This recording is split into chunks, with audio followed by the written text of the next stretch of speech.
Don't. Welcome to this JumboCast production of Tufts University football. Today, the 3-2 Tufts Jumbos take on the 0-5 Hamilton Continentals with a crowd here at the Ellis Oval for Parents Weekend. My name is Jared Cohen, and I'm joined by QB guru Henry Burns. Tufts enters today coming off of a dominant 45-22 victory over Bates, led by 3 touchdowns from lead back Christian Shapiro. Despite disappointing losses to Wesleyan and Trinity earlier this season, Tufts remains competitive in the NESCAC. Unfortunately, the same cannot be said for Hamilton. At 0-5, they rank last in the NESCAC in nearly every important category. Hamilton is likely hoping for a competitive game and a chance to avoid a winless season, while Tufts hopes to end this one quickly. Henry, what do both of these teams need to key in on to get their desired result? Jared, yeah, it's lovely to be back out here on this sunny Saturday afternoon. But let's take a look at the keys to the game for this Hamilton team. I think the first key is really to establish the run. It's something they've struggled at this season so far. They're 9th in the league in rushing yards per game, only 62 yards per game. Their quarterback, Luke Curzum, or one of their 2 quarterbacks, Luke Curzum, as we'll see today, has as many rushing attempts as their starting running back, Nate Wildman. That's usually not a great sign for your team. And young quarterbacks really do rely on a steady rushing attack to ease their passing windows and slow the game down. Tufts' defense is also second worst against the run in the league. It's something that this Hamilton team could look to exploit. The second key to the game for today is to get creative. You're scoring 7 points in 4 out of 5 games this year. That's just not a recipe for success. Tufts has seen all 5 of your games on film, and frankly, if I'm Tufts, nothing should scare me. Use your underdog status and throw new things at Tufts. New personnel, new formations, motion. This is an experienced, tough team that you need to switch things up for. And thirdly, stop shooting yourself in the foot. This is a team that is only averaging 14 first downs a game. Your punter's an All-American. Get him some rest. You got to string together first downs to keep your drive together and keep the ball out of Tufts' hands. But on defense, too, the lack of turnovers is killing them. League low interceptions and forced fumbles. League low in sacks. Winning the turnover battle is how you make teams uncomfortable. And turning it over to the Tufts side of the ball, I think their first key to the game is just control the controllable. Unfortunately, they've lost twice, and usually that puts you behind the chains for a championship push. So at this point, it's just something that you need to be controlling things that are in your fate. What you can do is play your game and give your team a chance to capitalize on other teams' struggles. In the words of Bill Belichick, just do your job. And key number 2, I think, is just to exploit this weak Hamilton defense. It's something that Jared and I will look at in a little bit. But the defense does not force pressure on or turnovers, and Berluti, frankly, can remain very comfortable in the pocket today. The O-line should really have no issue handling this Hamilton D-line, and Hamilton allows a league-high 260 yards per game passing and a league-high 16 passing touchdowns. I'd look for Berluti to get into rhythm early and push the ball downfield. And key number 3 on the defensive side, Hamilton's given up 13 sacks. That's a tough combination to have a weak offensive line and a young quarterback. I'd look for a lot of blitz packages from Tufts. You should see a lot of walking linebackers coming up, showing pressure.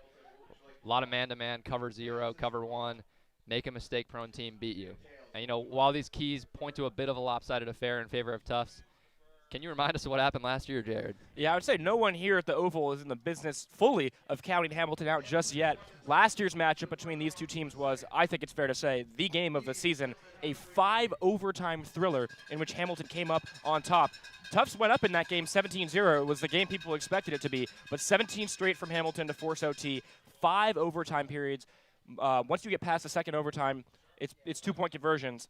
Tufts got one, Hamilton got one, but when they got to that last one, Tufts unable to convert Berludi's pass just over the outstretched fingertips of his receiver. Tufts loses, and that game really was crucial in deciding Tufts' season because Trinity lost the game week before. They could have gone the rest of the season with one loss and tied or won a championship. Didn't happen because Hamilton's the one who ended their hopes. So again, as much as the stats may say that Tufts might come out on top, we know from experience that might not be the case.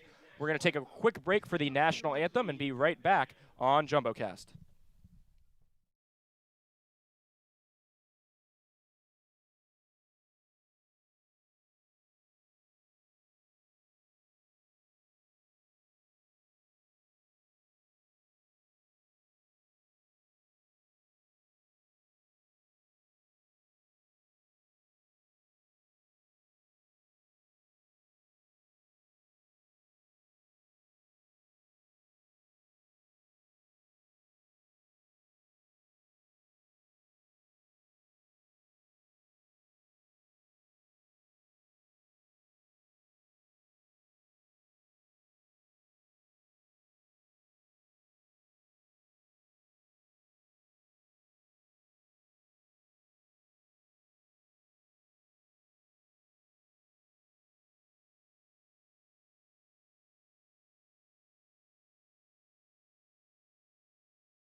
So Tufts will start with the ball on offense.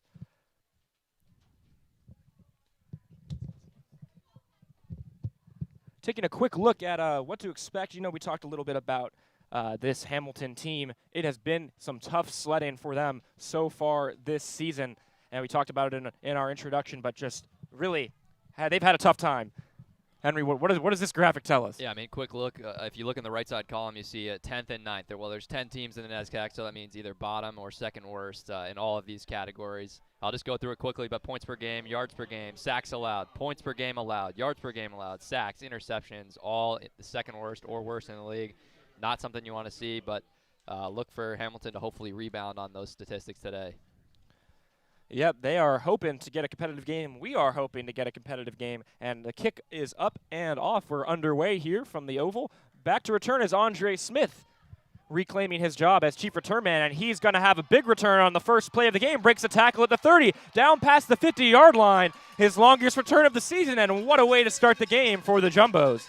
One of Jared and I's favorite players up in the booth is Andre Smith. I swear every week we talk about his explosive nature, and that's on display right there. First play of the game. Love to see him back returning kicks. We saw Cade Moore last time we were here. Good to see Andre Smith got his job back. Yeah, maybe some fumbling issues cost him some opportunities, but clear to see from that play when he gets the ball, he's a dynamic threat. Takes that kick past the 50-yard line. The Jumbos will start with the ball on the 46. First down and 10.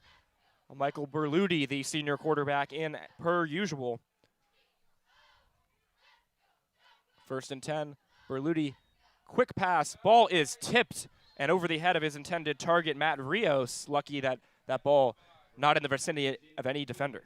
A little dangerous first pass. You don't like to see your first ball get tipped and floated like that, but thankfully no defensive backs were in the area.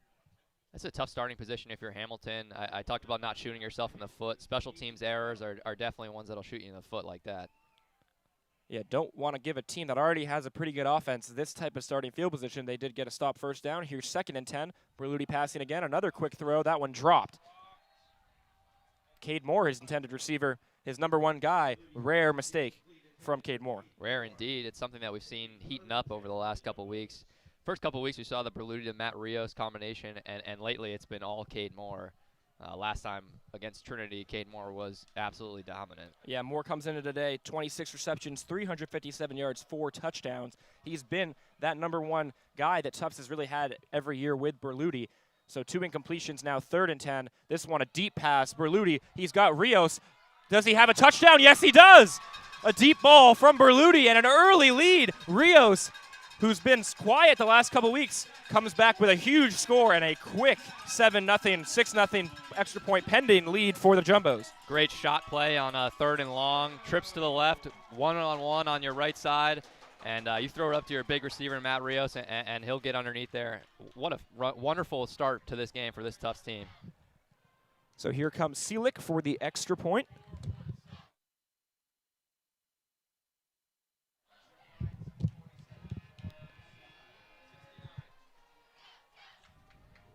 Vaughn Seelick, his extra point, up and good. And Rios, we had him as someone to look at coming into today. Didn't exactly have a great couple weeks. Started off very strong and was kind of losing momentum. As you can see right here, 103 yards in week 2. He had 5 catches in week 1, but the last 2 weeks, only 1 catch combined. Not the case early today, back in the offense. Not at all, but this is a Hamilton team that you can expose through the air. And I talked about, Berluti, look for Berluti to push the ball downfield. Rios is the guy that you want to throw to. He's a big body. Go up can make jump balls like that. And, man, this is a fantastic start to the game. So 7-0, the early lead for the Jumbos. And, yeah, you really couldn't script that any better with a long kick return and then a long touchdown. Hamilton will look to respond.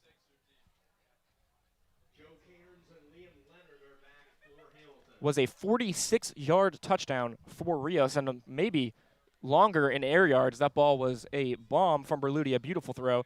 This kick called for a fair catch. Was Liam Leonard, the junior wide receiver, on the return, and now Hamilton will take over. The only positive thing from that opening drive, I think, for Hamilton is that 22 seconds came off the clock. This is effectively you're starting the game down 7-0 with all the time remaining. So, now you're still getting in rhythm. Curious to see what we do. A lot of times Hamilton's come out and played both quarterbacks. Jared and I prepping for this game really were unsure of who we were going to see the most of. Luke Curzum, the reigning NESCAC Rookie of the Year, is the quarterback to begin. He'll go play action. And look, with an intermediate pass, a great jumping catch called in on the sideline. Caught by Lucas Perez Segnini. So a positive play on first down and moving the chains. Love coming out with play action. A lot of teams expect you to start on the ground. It's an easy way to get in rhythm. But play action, suck the linebackers in, and have your wide receiver coming across on a post. A great ball, too. Yeah, play action on first down. So now 1st and 10 yet again. It's Alistair Orr in the backfield. He'll take the handoff. He'll cut upfield, and a good gain of around 5. So 2 positive plays to start off the game for Hamilton. Another positive play. Tufts is playing a little off. They're playing 3 high, leaving a little bit to be desired in the box, and Hamilton's just going to run right there and have a nice chunk gain. Again, Hamilton struggled on the ground, and it's something that we want to see them pick up and continue to push. Nate Wildman in the game at running back now. 2 running backs in the backfield. 2 receivers to Curzum's left. Puts a man in motion. That is his receiver, Liam Leonard. Going to pass from the shotgun. Curzum, plenty of time. Backpedaling. Getting chased down, running to the sideline. Throws to the sideline, caught. Complete to Chester Boynton, his leading receiver on the season. And another positive play, and good job from Curzum to escape traffic and let that one go, but no gain. Curzum was looking for Liam Leonard over the middle, who was running a little drag route, and Will Duncanson stepped up and smacked him because he was within that 5-yard box where you can still make contact with wide receivers. And I think that kind of offset Curzum's drop back and rolled around, and it really did make a nice play, but for no gain. So 3rd and 5, despite some acrobatics from Curzum. Crowd definitely filling up here at the Ellis Oval. Shotgun pass, quick pass, caught. Good strong tackle in on the play from Jaden Callender, and they'll be short of the first down. Chester Boynton, who gets a lot of quick receptions in this offense, 41 receptions, now 43 after these last 2 plays, but under 10 yards per catch, and that's pretty indicative of the Hamilton offense right there. Despite the outcome, I like the process there. Tufts was rallying over late, kind of switching over to this trips look, and I don't know if it was an audible check to the screen pass, but Tufts made up for it. Great job shedding off blocks and forcing this punt, and we get to see All-American punter. Yeah, All-American punter is right, and that one low, but a great bounce, and will roll just outside the 10-yard line. Ty Hoy, the punter for Hamilton, and he also plays defense. Yeah, he does. He's starting at safety today for the Continentals. But so if you can watch right now, see him on your screen, 14 in the middle of the screen. He stays on the field, punts the ball, and doesn't leave the field because he's going to be in the secondary. Probably the most interesting guy to follow on this team. I mean, he is the best punter in the NESCAC as of right now and has been contributing on defense. So a guy to watch. You don't see that all too often, although we have seen Michael Berluti punted every now and then, just not like that. Yeah, that's true. 12 inside the 20 is a pretty good number. Add another one to that total, 13 inside the 20 now. 13 inside the 20. That is by far the most in the NESCAC. Berluti hands off to Shapiro. Short gain. Hoy's 11 punts of 50-plus yards are double the next guy in the NESCAC. So he's a two-way player, just not in a way that you see all too often. 2nd and 7 now. Rios, the receiver, caught a 46-yard touchdown on the first drive. He's at the bottom of your screen. Berluti in the shotgun. 2nd and 7. Handoff and dragged down to the ground immediately by the Hamilton defense. That was Chase White from Bethesda, Maryland, quickly into the backfield, and a loss of yards for Tufts. Great penetration from Chase White, getting upfield early on that mesh and disrupting it. Not something you see frequently from this Tufts offensive unit, especially the offensive line unit. They're pretty tight-knit, and they do a good job holding the gaps. So 3rd and 13 on the 13-yard line. See if the Jumbos get aggressive here or just want to avoid a mistake. They will pass. Berluti drops back into his own end zone, fires, caught by Moore, but that ball, let's see what the call is. Just enough to move the chain, so a first down. Smart play by Cade Moore, knowing where the sticks are. It was a 12-yard sit route right at the chains. That was definitely a tight ball. I was shocked that he hung on to that one, but great awareness, and Berluti throwing to the guy that he trusts the most, Cade Moore. And Moore with a drop on the first drive makes up for it right there by gaining a first down. Now on the 21-yard line. Put Shapiro in motion. He'll look that way, fire over the middle, caught. Quick gain for the Jumbos. Matt Greco on the reception. I like this spread look from Tufts, the 2x2 sets. It's something that I hope to see more of today. I think we should see more of it today. It spreads out the Hamilton defense pretty well. The DBs spread out wide, and then it opens up things for Shapiro up the middle. And they'll definitely be looking to get Shapiro involved after his 3-touchdown performance last week against Bates. Not pressing the issue too early, though. That ball at the sticks, caught by Greco, and another first down. Berluti's looked unbothered so far in the pocket. None of his dropbacks he's had pressure on. Hamilton had that nice penetration on the run stop, but really nothing in the pass game so far. Excuse me, they'll mark them short. 3rd and 1. Berluti holds it on the keeper. He'll dive forward. Big hit at the end of that play. Not sure he had enough to get there, but looks like he did. So first down. Didn't get it when they thought they would, as a Hornet has entered the press box. If you hear anything worrying, that's us getting stung. First down, though, from the 32-yard line. Yeah, that thing is a mammoth. Jumbo's playing with some pace right now, up to the line pretty quickly. First down, handoff to Shapiro up the middle, puts his head down.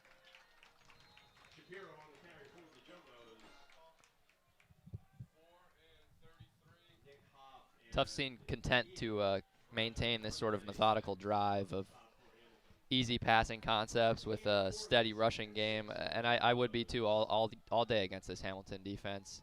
Make this defensive front four prove themselves and make big stops. Yeah, they haven't gotten after the quarterback all too much on the season, towards the bottom of the league in sacks, and this Jumbo's offensive line is pretty stout. Rush comes there.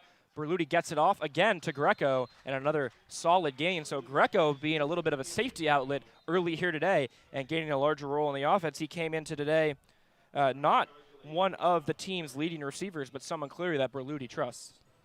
Yeah, he took the words right out of my mouth. The safety blanket for sure. That's his second catch on this drive. And Hamilton sent six defenders there, sending the house and playing straight up cover 0 man coverage. And Berluti there, you just want to see who has leverage and fired right away to him. And Greco did a good job making himself available. So Cade Moore comes off the field for third down, 3rd and 2. Some motion for the Jumbos. Regelis in the game at tight end as a blocker. He paves the way for a first down from Shapiro. I love that motion. Berluti out wide, wildcat formation, direct snap to Christian Shapiro. You put your tight end in the backfield sort of as a lead blocker. That's a great formation. Something we actually haven't seen from Tufts so far, getting new looks and confusing this defense. Definitely some creativity from this Jumbo offense. Now 1st and 10 from the 46. Jack Elliott, the tight end, big play threat, moves in motion as a blocker. Shapiro remains in the backfield.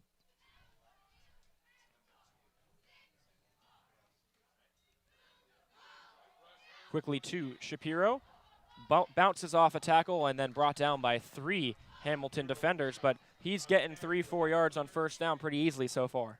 Yeah, 3-4 yards a carry. Every carry is eventually going to be a touchdown. That's not enough from Hamilton's defense to stop him short. They had good penetration on one play, but thus after that, Tufts has done a good job sealing up the gaps, and Shapiro's been finding his work any way he wants it. Yeah, and Shapiro maybe didn't know he was coming into this season as the starter, but has truly staked his claim as the lead back on this roster. 2nd and 7. Berluti passing, will throw to Shapiro. Plenty of room on the left side of the field. Shapiro makes a move, breaks a tackle, dives down at the 40-yard line. The Jumbos are moving the ball. No flat defender there from Hamilton in the zone. A little bit of a confusing, maybe a defensive breakdown, and Berluti did a great job IDing that and taking the easy gain of 10, 15 yards. So we saw Berluti look deep to Rios on that 46-yard touchdown on 3rd down at the end of the first drive, but this time a lot more methodical, willing to take what the defense is giving them, maybe in due part to Hamilton trying to take away that deep ball after being exposed earlier today. Now 6 minutes left in the first quarter. Jumbo's doing a good job burning some clock. First down, play action, deep drop. Berluti will step up and look to run.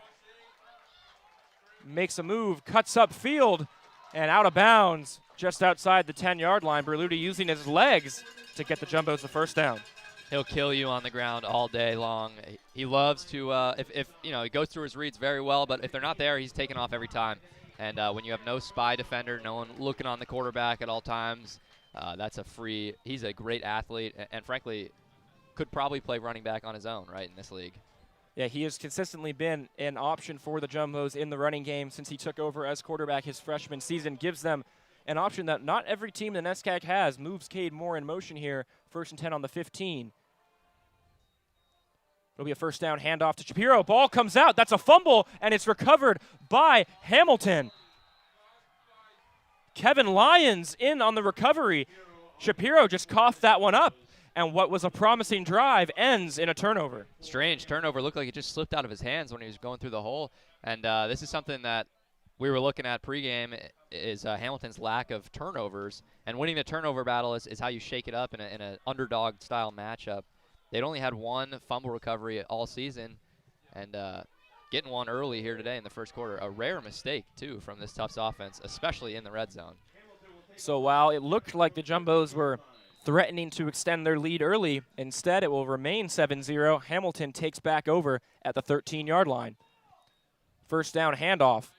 Jump cut, and a good, strong first down run from Nate Wildman. Great run to open the drive and get you out of your own end zone. You never like playing backed up against your goal line. Great job by Wildman to find space and fall forward for the first down. Wildman came into today 38 attempts for 113 yards, only 22.6 yards per game, which is down from last season when he averaged 40.8. That being said, his yards per carry at 3 is actually higher than it was at last year, 2.9. Not exactly the most efficient season this year or last year, but he is their lead guy, and he is someone who has had success, particularly last season. Second down, handed off to him again.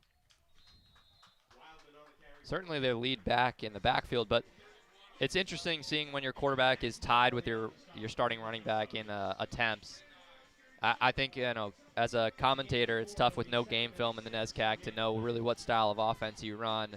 That either indicates to me that you run a very heavy read option package, or your quarterback is constantly under duress. And so far, Tufts has not forced a lot of pressure, so I'm curious to see how this plays out. Yeah, and Curzum does enter today 112 yards, 2 touchdowns on the ground, so there is an element of mobility in this offense. Excuse me, that was first down.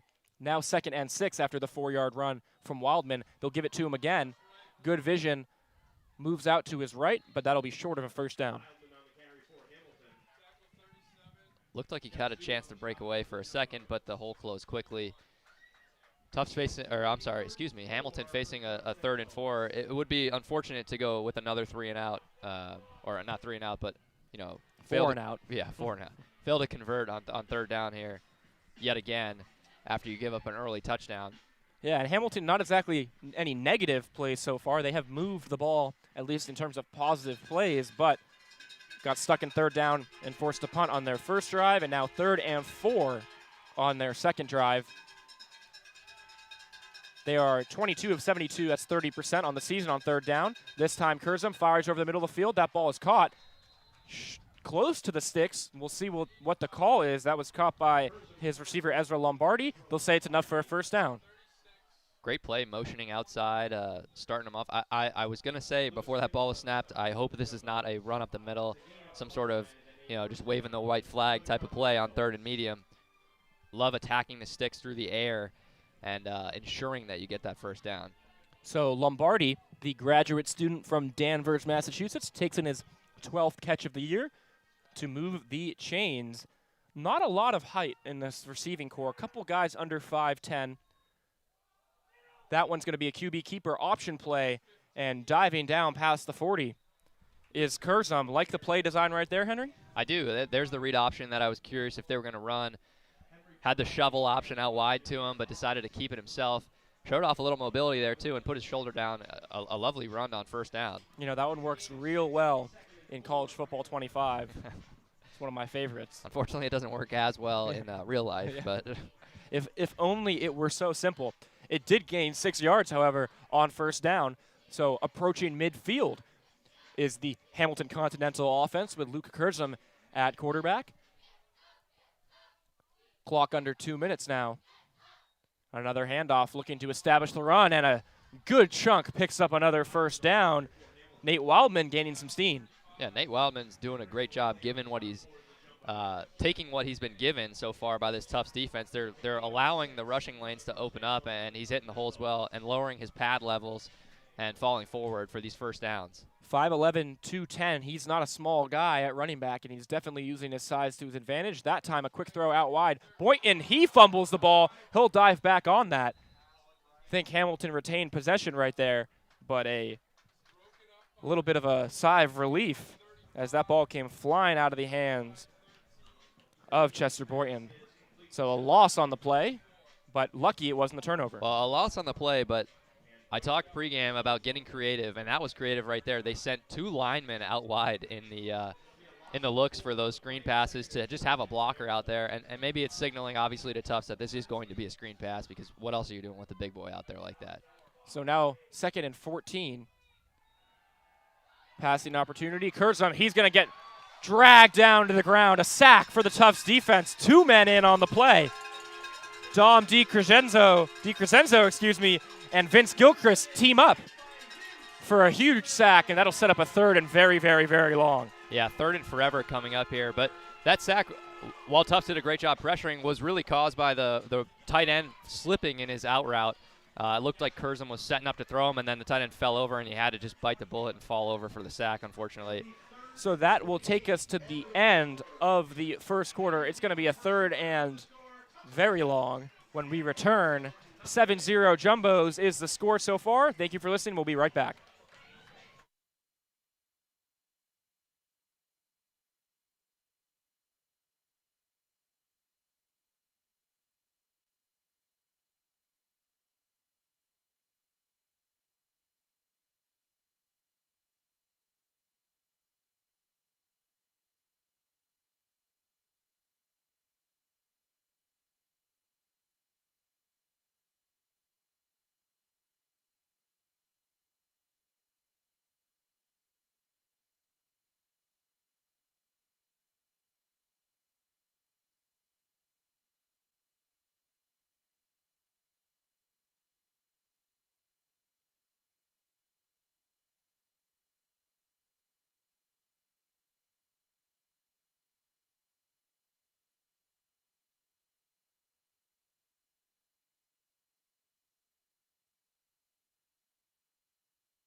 So it will be 3rd and 28 for Hamilton at the start of the second quarter.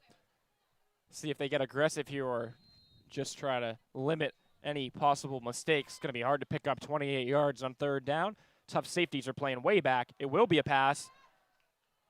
And thrown over the middle of the field. Caught, hauled in, but well short of the sticks. Well, at the break, you said, what do you think, 100% chance that this is a running back draw here? I love getting aggressive on 3rd and 40 or whatever that was right there. You don't have a play in your playbook for 3rd and 30, obviously not. But you give your punter some more space, and hopefully he can pin it again inside the 20 and stick the Jumbos in a tough spot offensively. So a decent gain, 11 yards. That was to Lucas Perez-Segnini, his second catch of the game. But on comes Ty Hoy and the punting unit. We're excited to watch him work. That punt, a line drive. Returnable, though, fair caught at the 20-yard line by not Andre Smith, not Cade Moore, but Lewis Timmons returning the punt today for the Jumbos. And not Ty Hoy's best punt of the season. No, definitely not his best, but Tough starting at the 20 here. They've had pretty much everything they've wanted so far. Outside of the fumble, there's been minimal mistakes, only one negative play. They've had their way in both facets, running and passing the ball. I would look for the same to continue on this drive here. 1st and 10 from the 21-yard line. 14 minutes and 15 seconds on the clock. It will be Andre Smith in the backfield. Good to see him get an opportunity. Berluti looks his way, but looks back middle, just a little out of the reach of Cade Moore and incomplete. Just a little out of sync on the timing route from Cade Moore. Berluti was patting the ball, waiting for him. I don't think Cade Moore got to the spot he wanted him at right away. But I like it. I want to see Tufts coming out firing here early. It's a way to get ahead and make yourself really untouchable on the scoreboard. It's tough to do through the running game, especially in this league. And just a variety of different weapons coming in and out for Berluti. Smith in the game right now. Keller Rogers, the freshman, in the game right now. Fleckner in the game right now. Motion on that one. He'll keep it and then throw out wide.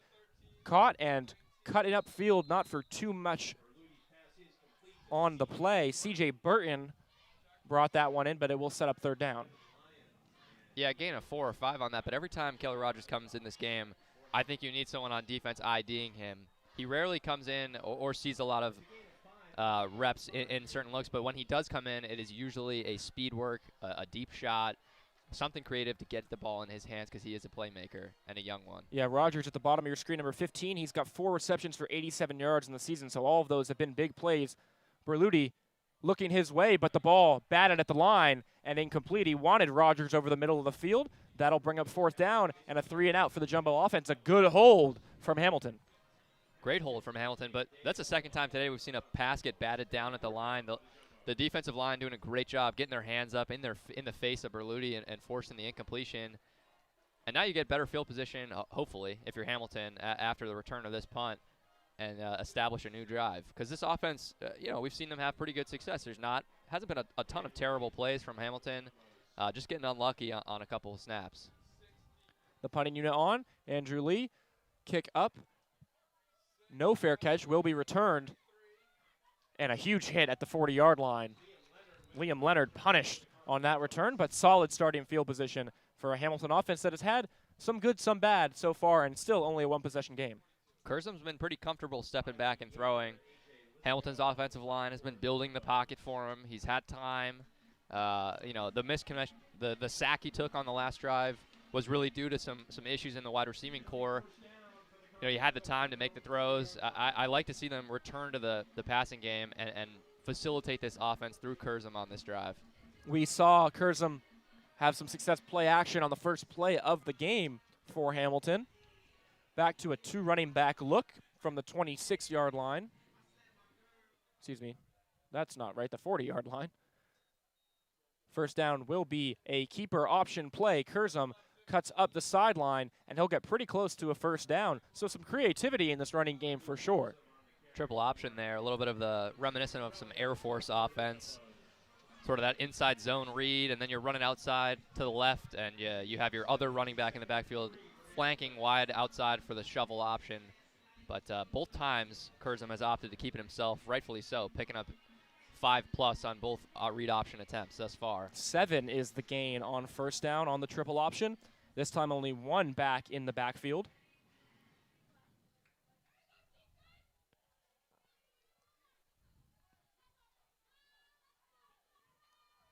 Curzon going to pass, but the rush gets there very quickly, and he'll just throw that one out of bounds. That was pressure right away from Kyle King and the Jumbo defensive line. That cover one look from Tufts is something I thought that we would see coming into this game. It allows you to get a lot of pressure up the middle, which they did there, coming off the right side, the left side of the Hamilton offensive line, forcing the quarterback to get uncomfortable and make throws off balance. Third and short, I would love to see a lot of pressure coming from this Tufts linebacking core. Yeah, so now you've got a 3rd and 3 and a pretty heavy package in the game for Hamilton.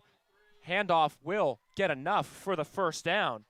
Alistair Orr, the freshman running back from Rumsden, New Jersey, he'll take that one and get close to the sticks. They're saying he's just short. I'm ahead of myself apparently, but we'll see if the offense chooses to stay on the field in that case. Yeah, it's a little bit of a tough spot, I think, from the officiating crew. Looked like he fell forward. Maybe his knee was down. They mark him just short. 4th and 1 is the marking. Same package in the game. See if they go back to Orr on 4th and 1. They're going to push forward with the quarterback Curzon, and that should be enough for a first down. A smart QB sneak on 4th down. Jumbo defense is saying they didn't make it, but officials say otherwise, and the chains will move. Yeah, I mean, I think they should have got that on the 3rd down, but, you know, ball don't lie. They got it on the 4th down. Now you set up a first down on your 50. Now you can really open up your passing attack here, exploit a lot of mid-distance routes like ins and comebacks. Love to see Curzon get more comfortable throwing. This is the same set we saw earlier, though, with the 2 offensive linemen out wide. I would look for the screen pass. Yeah, definitely an interesting formation. Only 3 guys in the middle. Quick pass over the middle of the field with plenty of room to run, hauled in by Perez Segnini. So they kind of switch up what we were looking at, go over the middle of the field and gain another first down. Now back up to the line quickly and in the same formation. I love that, running multiple looks out of the same formation. It keeps his defense guessing, and they are really spread out. You see Tufts has to commit 3 boundary defenders on both sides. If you look at the middle of the field, there's only 5 guys standing there. That's where the opening is. Way to find that. So Hamilton throwing everything at the Jumbos right now. This time, pressure gets there quickly, not as successful, and Curzon will just throw that one out of bounds. Yeah, unfortunately got too cute on that one, running it back-to-back times. But maybe they caught Tufts in a package that they liked, a good personnel that they want to take advantage of. But this Hamilton team has had success in the first half, and it's something that we saw last week against Trinity as well. They went up early 7-0 against Trinity. Unfortunately, in the second half, Trinity came back and pummeled them a little bit. But went into halftime tied 7-7, and it's something that Hamilton can look to do here, too, driving with 10 minutes remaining in the second quarter. Yeah, and hard to fault a team for losing to Trinity. Seems like everyone does that these days. But looking to get on the board at least early today. This one, another keeper and a good read from Curzon. He'll push forward, and he'll get a first down. So the ground game really kicking into gear, and it's a lot of different guys contributing. Curzon, Wildman, and Alistair Orr all getting touches early here today. Yeah, linebacker Johnny Forelli there bit off the end, and Curzon caught him lacking, as they say sometimes, and pulled that read really late in the mesh and snuck around the outside for a great pickup. That's a great job running the read option well so far from Curzon. He's been dominant on the ground. So because of some of the sacks, his line won't look too good, but if we're just looking in terms of yards gained, Curzon's up to 24 yards on the ground so far today on 5 attempts, really only 4. First down, he'll keep it another time, follow his blockers, and not as successful there, but another gain on first down. Yeah, for a young guy, you know, this was the NESCAC offensive rookie of the year last year. He's got a pretty bright future. He's a dual threat guy. Looked competent as a passer, has a pretty big arm, and thus far has been lowering his shoulder and making his presence known on the ground. Yeah, I think it's just about surrounding him with playmakers. He's proven he is a threat on offense. Chester Boynton, his top guy, is definitely a weapon, but I think more of a slot guy, 5'8", and again, under 10 yards per catch on the season. I think he's more of a quick game sort of weapon. Perez Segnini's looked great today, 6'2". He's a big target, but a senior. He'll be gone after this year. A handoff for marginal gain, but pushing forward. And in the red zone are the Hamilton Continentals. Yeah, for the first time today in the red zone. Interested to see what their red zone offense looks. But if you're Tufts here, I think this is where you play a little man look. You let them know that you are the better defense and that you can control this game. You send a little bit more pressure from this linebacking core. You rely on your defensive line to get pressure and force quick, errant throws from the quarterback. So 3rd and 6. Crucial down here for Hamilton. Turning into a beautiful day. Curzum has a man out on his left. That's Boynton. Came crashing in and incomplete. A strong defensive breakup by A.J. Lysko. And the kicking unit will come onto the field. Now, I'm interested to see how this goes because as far as we can tell, Hamilton is yet to attempt a field goal on the season. Yeah. Maybe it's something wrong in our stats. Maybe it's just a lack of wanting, but they have yet to attempt a field goal, and so this will be the first on the season. The kicker, Carmelo Velardo from Fort Lee, New Jersey, is on for this attempt. Ball's on the 20-yard line. He is 7 for 7 on his PAT tries thus far. I don't mean to announce or jinx. There was a whistle before that went up. That one, hard to tell from here. I don't think it was good. It was good, but whistle before the snap. Delay of game on the offense, I think, will be the call. So they'll move it back 5 yards. That'll make it a little more difficult. And I think, maybe playing from behind, you just don't attempt field goals as much. You tend to go forward on 4th down, and they really have been behind in every game. He'll stay on the field now, 4th and 11. It's a tough one as your first attempt. 42-yard kick for his first real attempt, assuming no other flag. 42 yards, Velardo, first field goal attempt of the season. Here's a snap. The kick is good. So a 42-yarder splits the uprights for Velardo, and the Hamilton Continentals cut the lead from 7-0 to 7-3. Think they'll take that, get on the board here in the second quarter. The Jumbos will take back over on offense. I think they'll definitely take that, and that kick was good from probably 52 instead of 42. But I'm curious why they haven't kicked a field goal. If he's got a leg like that, accuracy like that, hit both of that, hit the one before that was called a flag, and then hit the actual field goal. But this is an interesting position Tufts finds himself in. Only up 4 now, going into the half where – not going into the half yet, but 8 minutes remaining in the second quarter, and Hamilton's going to come out in the second half and get the ball. So this is somewhere where you definitely need to score. Yeah, the Tufts look to be threatening to go up 14-0 on their second drive, but a fumble in the red zone from Christian Shapiro ended hopes of that, and then a 3-and-out on their next offensive drive is leading you to where you are now, 7-2-3. So definitely a Jumbo offense that will be itching to get something done. Andre Smith back to return yet again. He had a big return to start off the game and has been involved on offense as well today. Velardo's kick is up. Will be short of the end zone. Smith wants to return this one. He'll take it.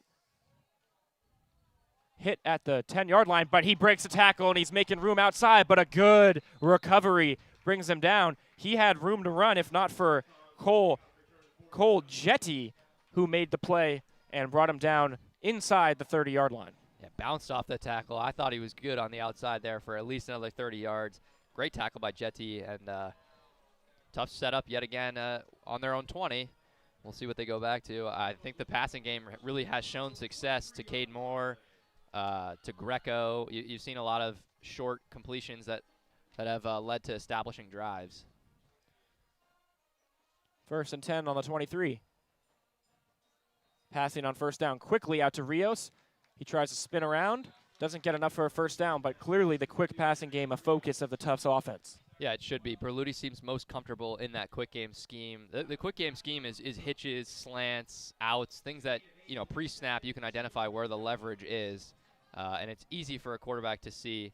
And with an arm like Berluti, and he's a smart dude, you can easily find leverages that you can take advantage of on the defense. They'll give him 8 on first down, 2nd and 2. Going to be another quick throw. Rios stumbles, and the ball behind him Berluti frustrated they couldn't convert on that one, so 3rd and 2 now. Yeah, Berluti looked a little displeased with Rios stumbling off his release. And unclear if there was a miscommunication as well. The ball was behind Rios. Berluti looked there right away. Clearly that's where the ball was going. See if they have the same plan on 3rd and 2. Rios has a good 5 yards of cushion, almost 10 yards of cushion.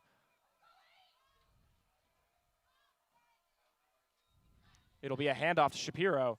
He tries to read his blockers and push, but he's not going to get there. So a Jumbo offense that badly wanted to get some points on this drive are going to have to punt yet again. Jared, great job identifying the leverage with the defenders.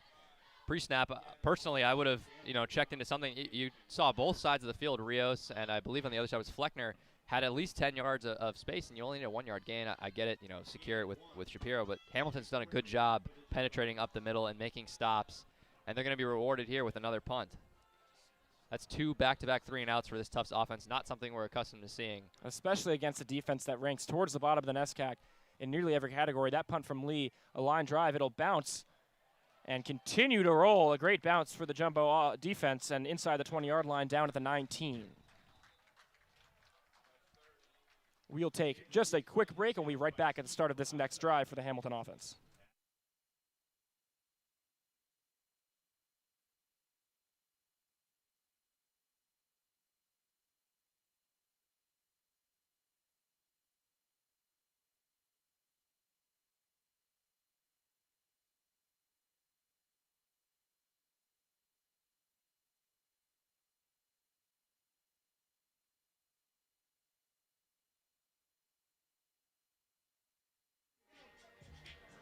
We are back on JumboCast, 1st and 10, as the Hamilton offense takes back over on the 18-yard line. Jumbo's at least showing a blitz. They won't send it. It'll be a run trying to cut outside, breaking a tackle, but brought down or on the carry, but a gain of maybe nothing, maybe lost a yard. Johnny Ferrelli did a good job there applying pressure off the edge. Didn't get the official tackle there, but great job slowing up the running back and allowing the rest of your boys to rally and make a great tackle for no gain. Yeah, good patience from the Tufts linebacker core and defensive line to prevent any gain right there. So still inside the 20. And now 2nd and 10.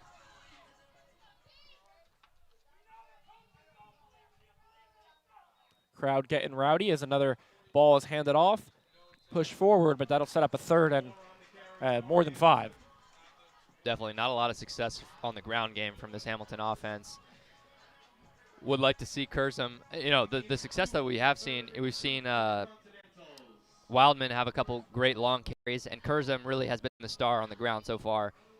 But, 62 rushing yards per game, 2nd lowest in the league coming into here. Passing attack is where you want to hopefully dominate, but certainly putting yourself in a spot where you have to rely on the air to convert here. Well, they're already up to 47 yards on the ground, so close to what they average on the season.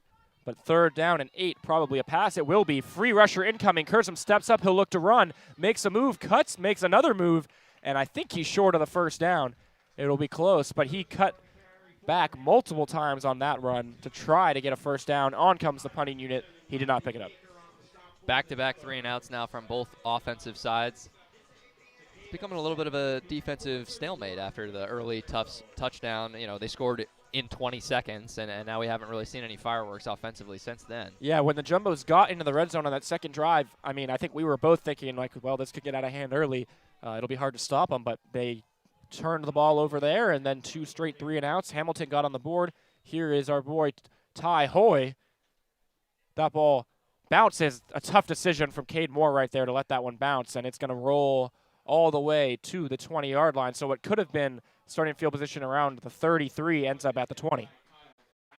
Yeah, so far all of his punts have really pinned Tufts at the 20 or within the 20.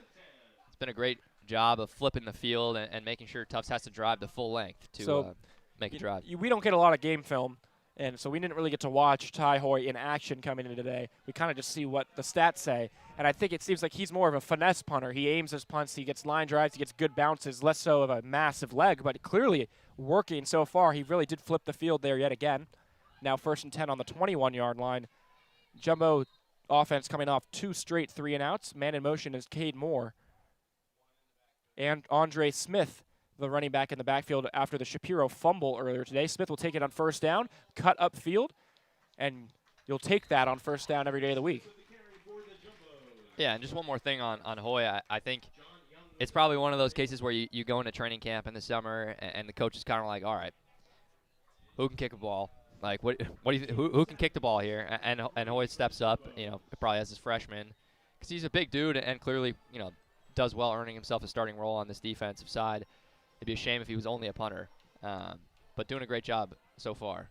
2nd and 3, handed off to Smith again, and a lot of room to run. Smith down the sideline, makes a move past the 50 and down past the 40. Andre Smith, a major contributor so far today. Explosive play, outside zone read, getting the edge, and Tufts' offensive line on the left side did a fantastic job securing and cutting off the edge rushers from this Hamilton defense. And Andre Smith, he'll make you pay if you give him space every time. A gain of 36 on the play from Andre Smith. And setting up the Jumbos with much better position on the 36-yard line. So Shapiro fumbles, and it might be to Andre Smith's gain as he's carving out a larger role in the offense. Now 1st and 10.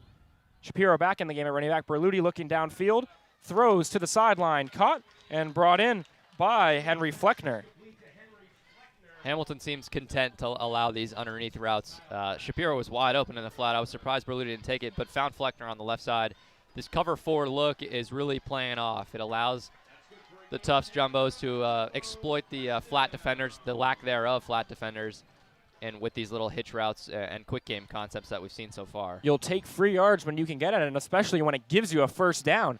10 yards on the play. Now ball on the 26-yard line. 1st and 10. Shapiro still in at running back. Fleckner and Moore to Berluti's left. Berluti fires over the middle field. Caught by Henry Fleckner.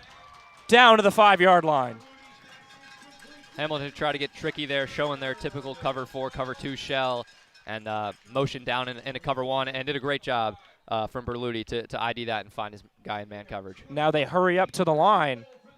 1st and goal. Berluti, keep it, and he'll go in for a touchdown. Easy read option for Michael Berluti, and that guy a little bit more of what the Jumbos were expecting to extend their lead. Certainly back on script. Easy pickings there. Berluti on the read option. No one was playing the handoff, or no one was playing the read. And clearly some adjustments were made while their defense was out on the field, because that was a clinical drive. Seemed very well thought out and methodical.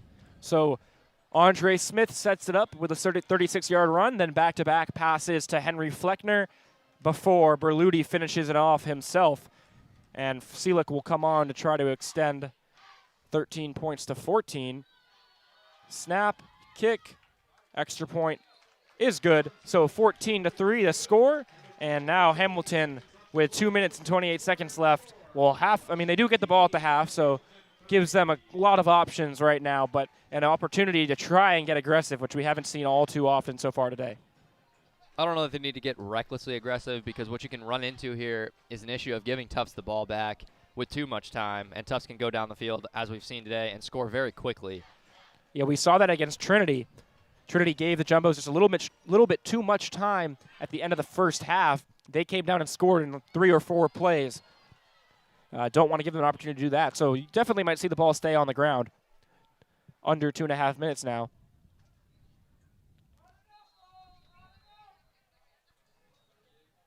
This is where coaching becomes key, though. This is a technical point of the game where you need to balance your drive and make sure that you leave enough time on the clock to score, but not enough time for Tufts to have a drive following your score. And that was Caden Lowler on the kickoff. He's not the guy who goes out for the field goals, but the sophomore from Seattle, Washington, getting a little bit of run on the kickoff team. He'll kick that one through the end zone for a touchback. And now cards are kind of in Hamilton's hands right now, figure out what they want to do. 2 minutes and 28 seconds in a 14-3 ball game. I think what you do is you really play a little pitch and catch, like backyard tossing with your wide receivers, essentially.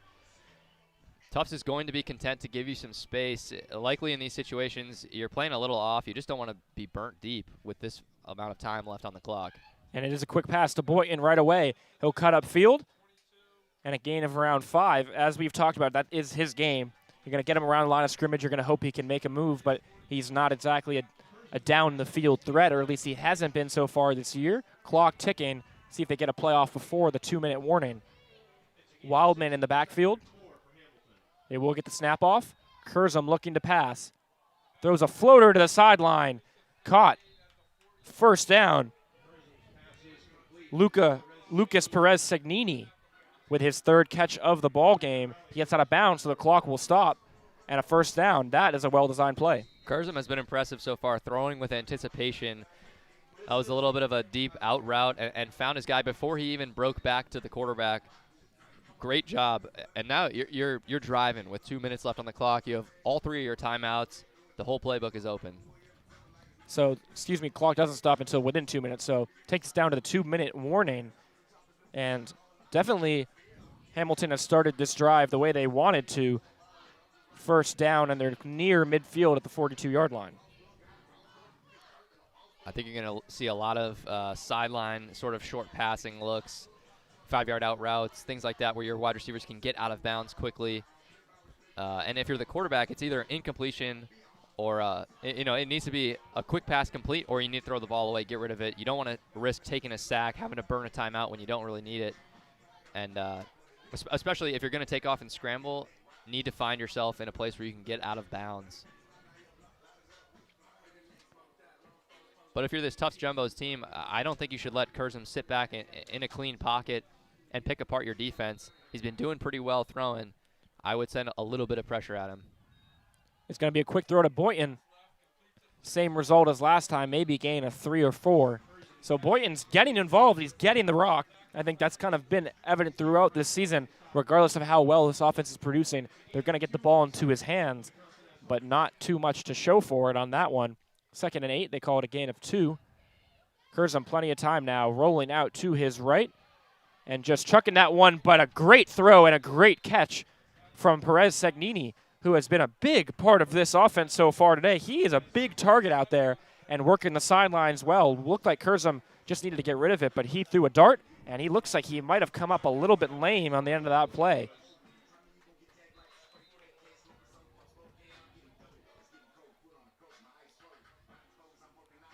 Referees whistling for something.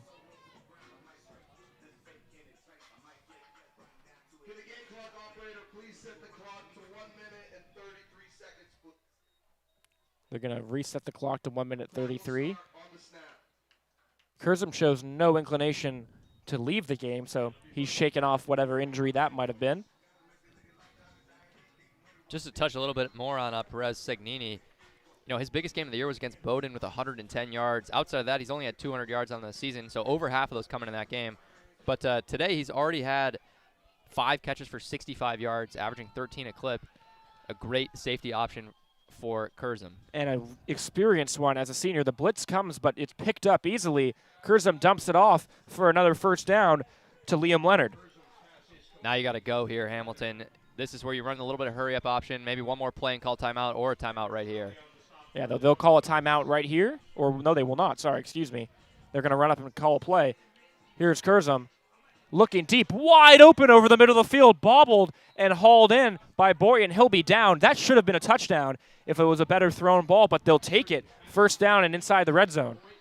Yeah, just wide open syndrome there, unfortunately, from the quarterback. As you get a little antsy when he's so wide open, you're like, where's the defender?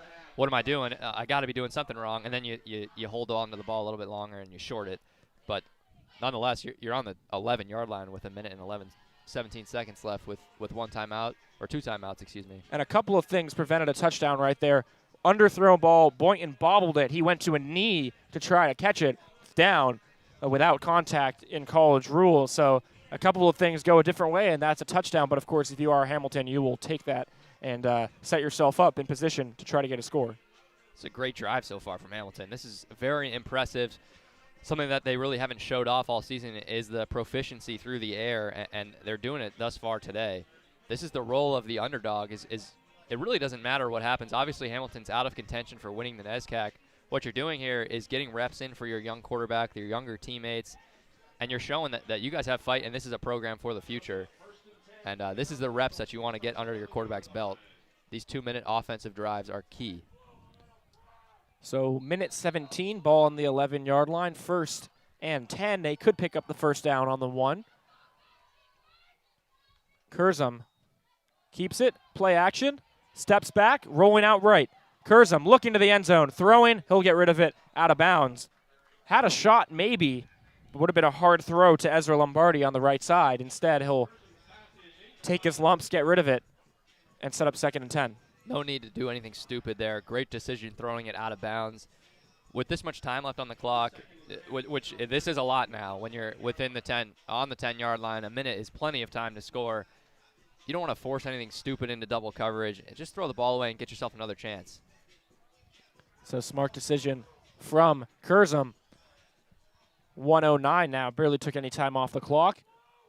14-3 still the score, but Hamilton wants to change that if they can. Wind starting to blow out towards the end zone. Curzum play action again, throws quickly, cut back upfield by Boynton, but a gang of Tufts tacklers stop him short. So that'll be 3rd down. Again, they could pick up the first down near the 1. Hard to do that without getting in the end zone, and you have to question if it's 4-down territory. Maybe not.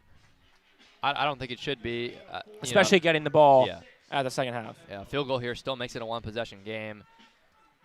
What it really is scoring territory. If you do not score somehow on this drive, that is a crucial mistake. That is likely a game-losing mistake.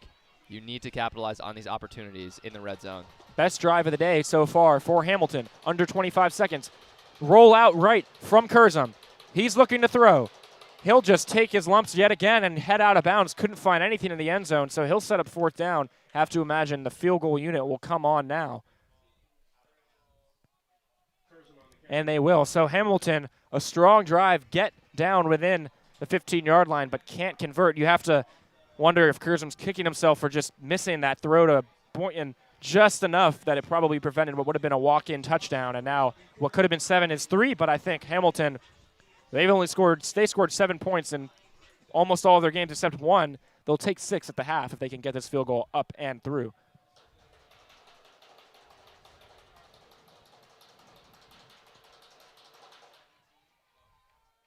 Field goal is good, so it will be 14-6. And points before the half, and a such situation where Hamilton could pull off the double dip when they get the ball back at the start of the second half. That's something that Tufts needs to talk about and communicate in the locker room, because on that last drive, that defense was getting picked apart. I know you play a little bit of a looser coverage in the 2-minute drill because you're okay taking an underneath route that's inbounds, whatever.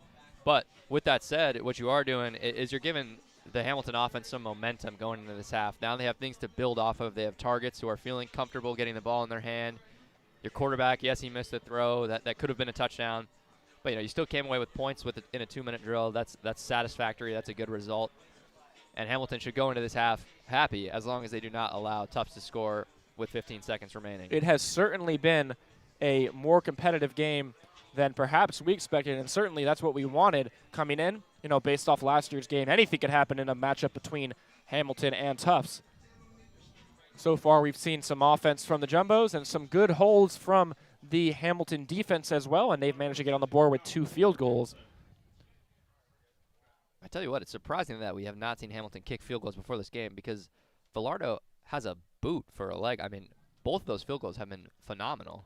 They'll hit a little bit of a squib kick right there, but the ball rolls out of bounds. It's not what you want to do when attempting that kind of maneuver. So ball will be placed at the 40-yard line, and 15 seconds, if you want, as a Jumbo offense, you can take a shot here and try to get into field goal range. Could come out and take a knee, but we'll see. Definitely not the result you wanted if you're Hamilton and you're trying to squib kick. Suddenly you're in Hail Mary try range here for Berluti. Kick going out of bounds. I believe you get the ball at the 40.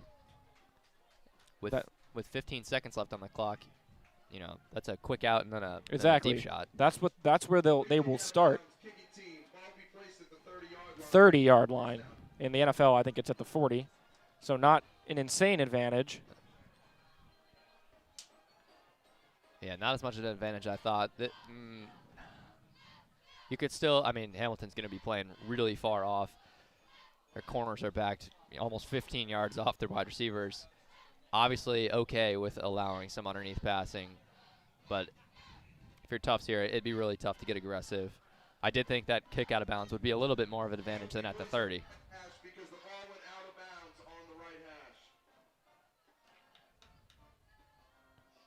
First and 10, 15 seconds.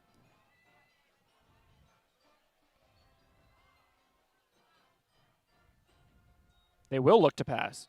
Berluti steps up in the pocket, fires over the middle of the field, and caught at the 40-yard line. C.J. Burton brings it in, and a quick timeout will stop the clock. That was a strike.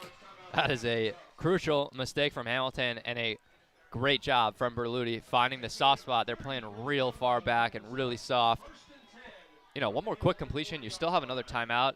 Von Seelig has a pretty good leg. You can easily find a field goal here. Seelig, the NESCAC's leading kicker, would love a shot to try and put the Jumbos up 3 more points before the half. And also, you're in a position you could just throw it to the end zone if you want to. So ball will be at the 40-yard line. Jumbos huddling in the timeout, figuring out how they'll play this one, but definitely a mistake from the Hamilton defense to leave the middle of the field wide open when the other team has timeouts to call.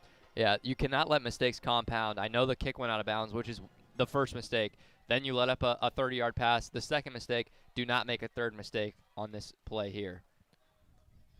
So 9 seconds left. Hamilton just looking to prevent a big play. Berluti throws to the sideline. That one hauled in by Fleckner and out of bounds. Still 4 seconds left. Now a question. Field goal or take a shot to the end zone? Absolutely a field It's goal. a field goal. So 2 plays, and the Jumbos get themselves in field goal range. We'll see if Seelig can convert.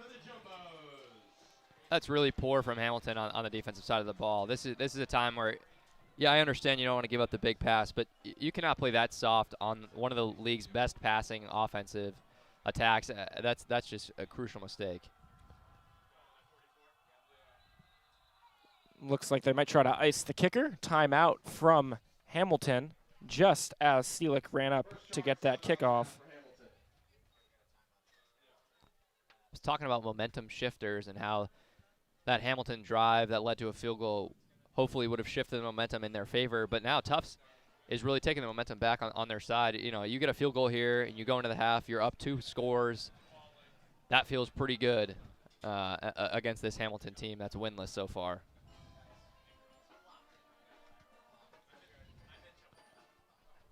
So take 2 after a timeout was called by Hamilton. I never know how much I believe in icing the kicker. I'm not sure I believe in it at all. We should check the stats on it. I don't know how we can figure that out for D3, but we don't even get film. I it's don't know how we'd get back on it's that. all psychological, and This we'll is true. see if it impacts Von Seelig right here.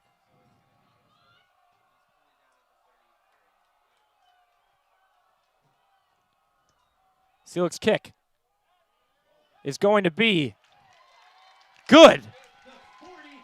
43-yard field goal for Von Seelig is good. That'll take us to the end of the half. The Jumbos up 17-6 over the Hamilton Continentals. It's been a back-and-forth affair, and we will be back for the start of the second half here on JumboCast.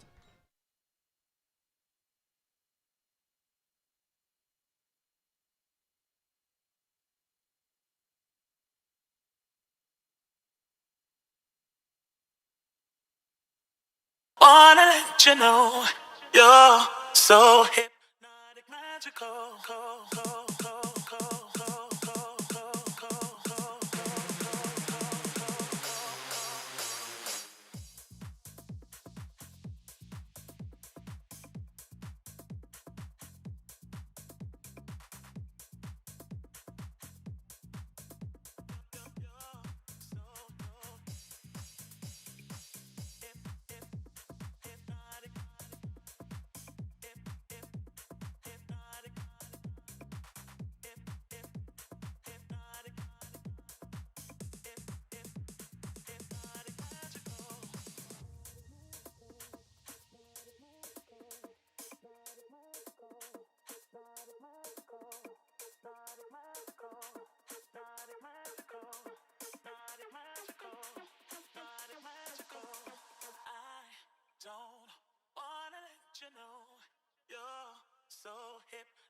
magical.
Don't wanna let you know you're so hypnotic, magical.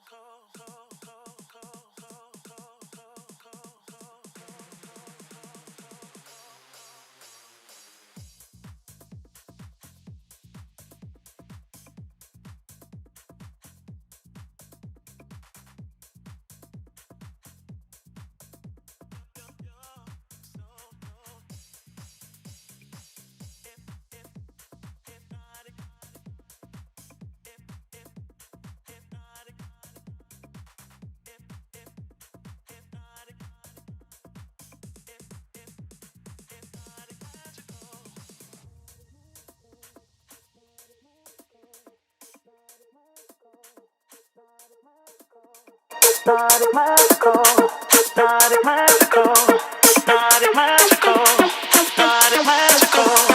I don't wanna let you know you're so hypnotic, magical.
hypnotic, magical.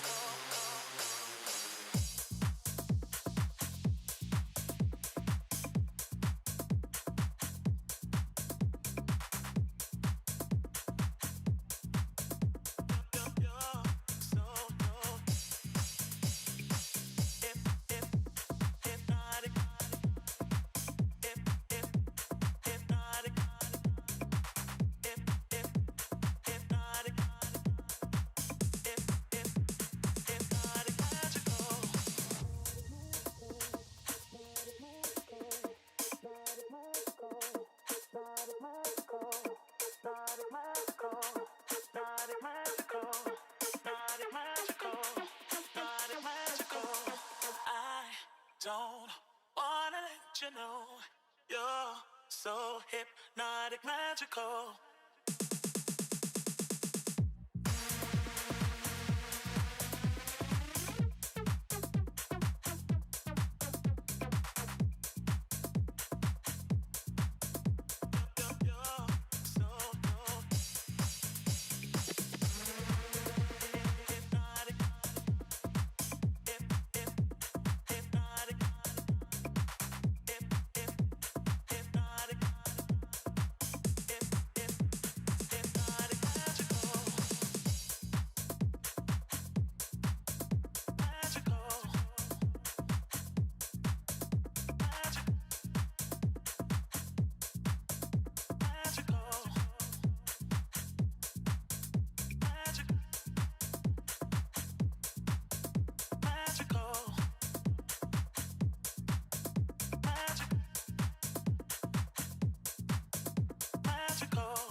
You're so hypnotic, magical.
Don't wanna let you know you're so hypnotic, magical.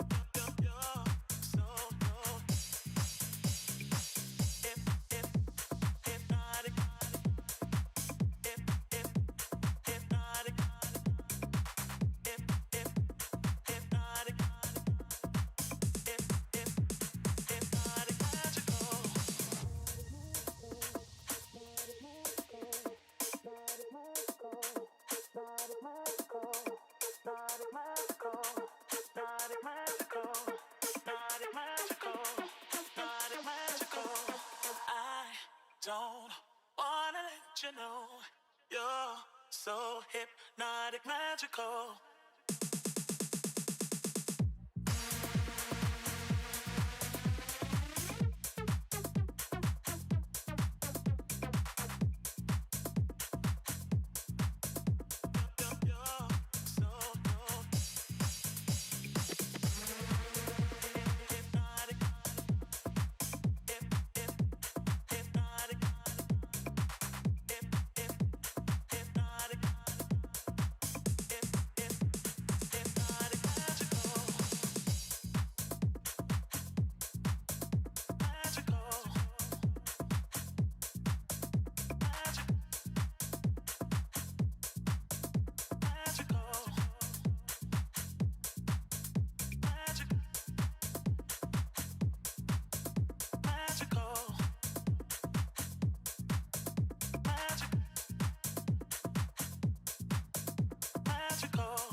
Don't wanna let you know you're so hypnotic, magical.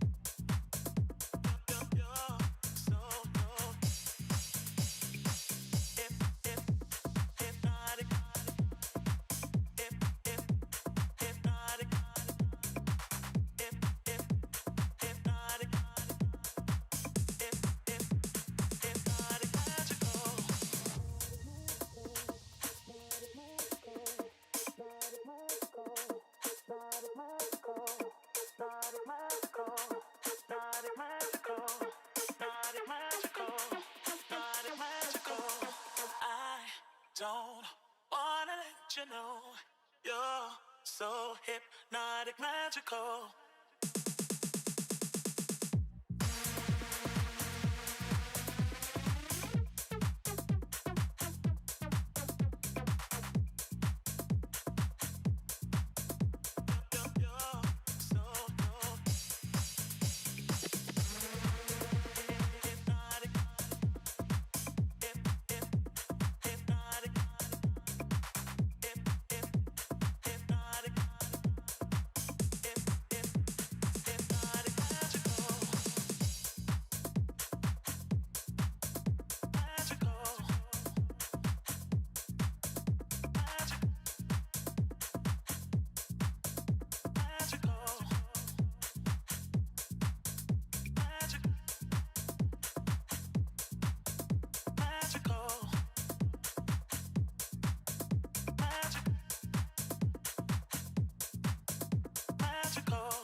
You're so hypnotic, magical.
Don't wanna let you know you're so hypnotic, magical.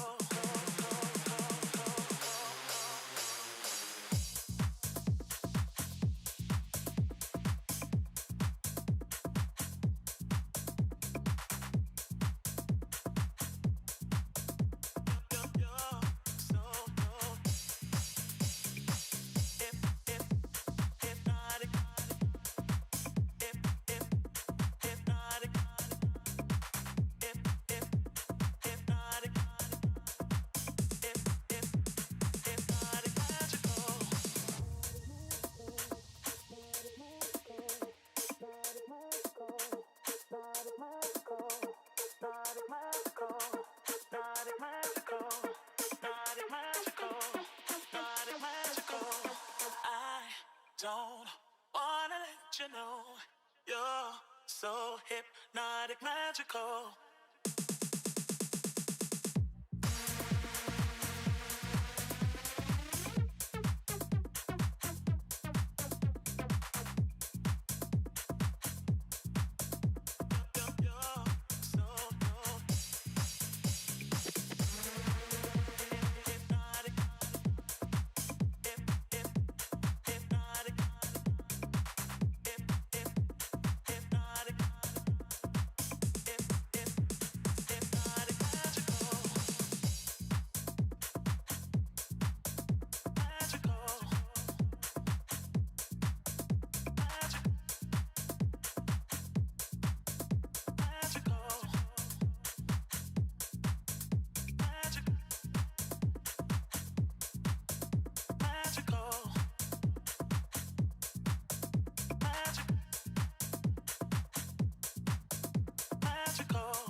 You're so hypnotic, magical.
Don't wanna let you know you're so hypnotic, magical.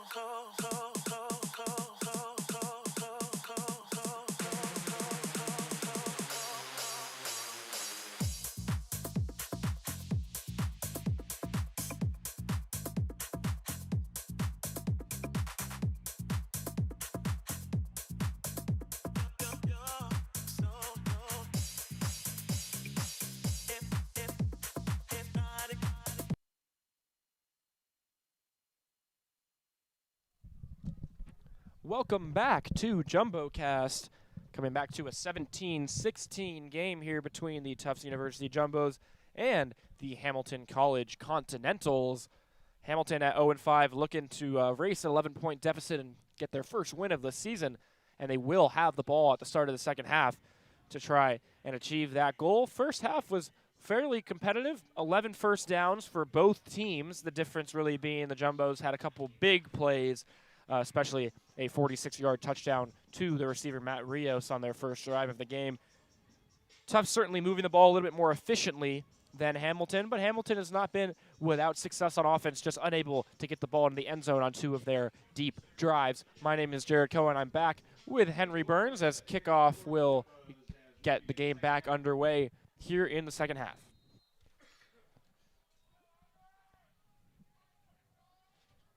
It is Caden Lawler back on to kick. That one will be short of the end zone and returnable. Brought in and tackled right around the 23-yard line.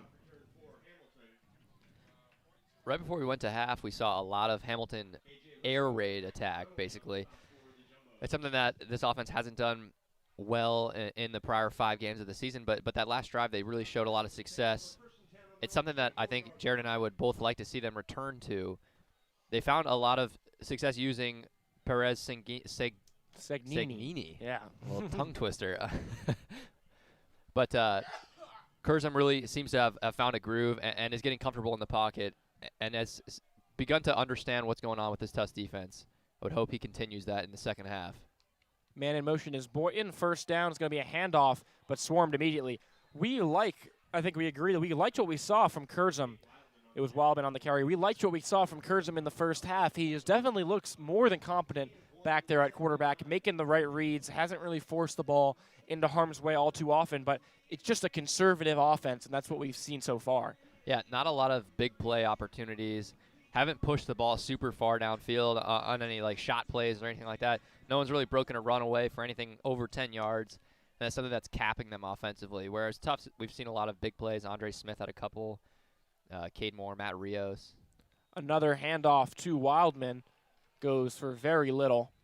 So it'll be a 3rd and long, and not exactly a promising start to the half for Hamilton. They had 3 receivers stacked on the left side right there, but chose to run it up the middle. Jumbos didn't even look like they were guarding a deep ball whatsoever, pressed up towards the line.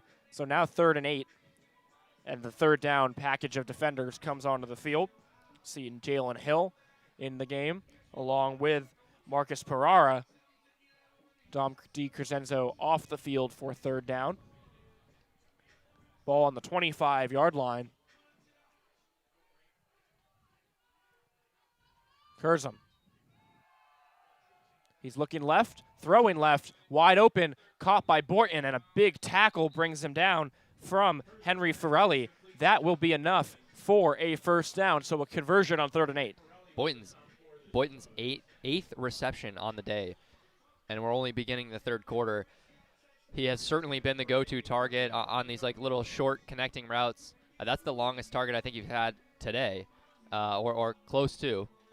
And that was an unfortunate start, a very conservative approach they took, running right up the middle twice in a row, but a good bailout on 3rd down. When they've had to throw, with some exceptions, they've had success. Now a throw on 1st down, they're going to roll Curzum out right, taking time, throwing to the sideline, caught by his running back Wildman. Back to Boynton, so that was his 49th catch of the season. I mean, you look at Cade Moore, a guy who really is a focal point of this Tufts offense. He's only at 20. He came in today, with only 26 catches. They really feed Boynton the ball in a lot of different ways. I think he kind of serves as an extension of the running game in some sense, and he picked up a 1st down there. Only a gain of 2 for Wildman on the catch. It'll be 2nd and 8.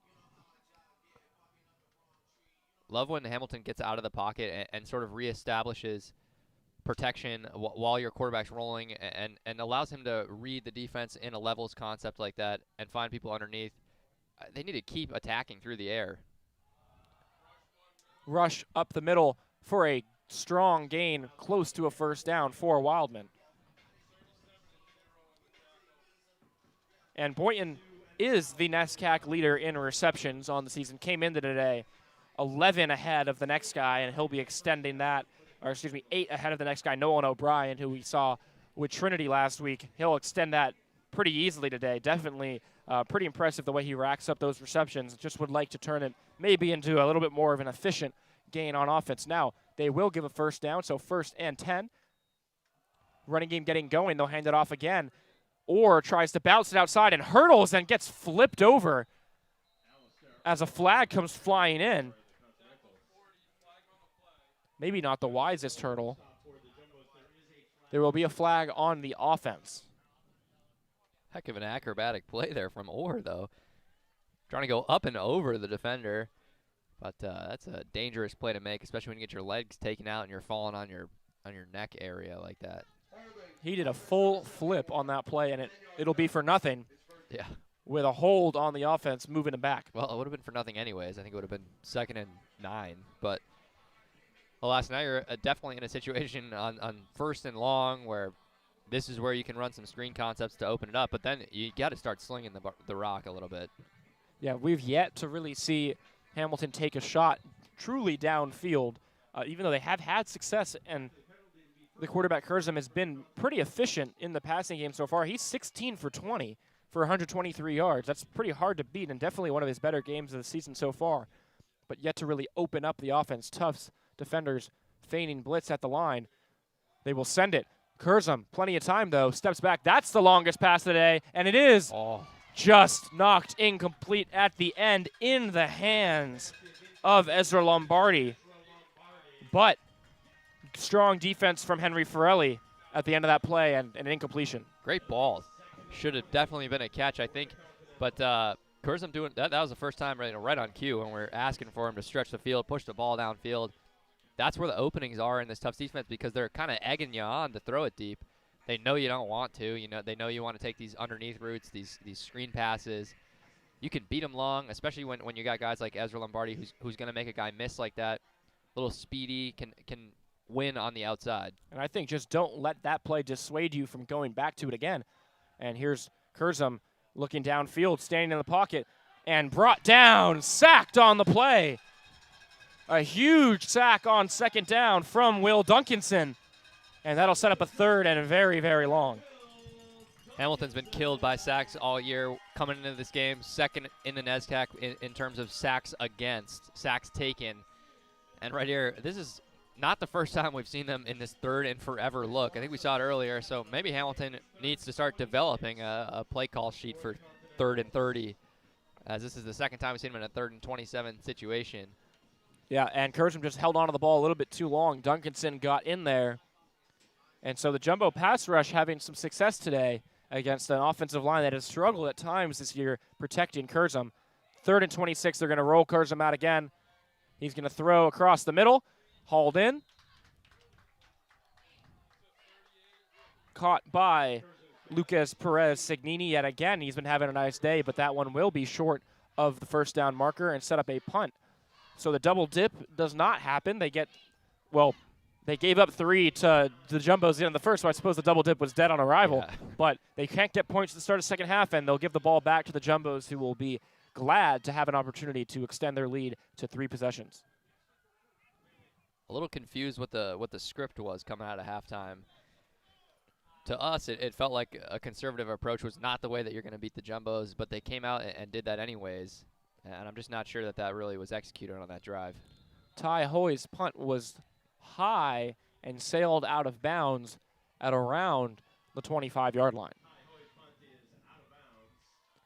Yeah, definitely one of his poorer punts of the day. See if they walk it forward. Looks like they'll stick at the 25. Seems like the spot, excuse me. So offense back on the field. They were surgical at the end of the first half, getting into field goal range on just 3 plays. And now an opportunity with a full quarter, plenty of time to work with, to go back to what's working. 1st and 10 on the 25.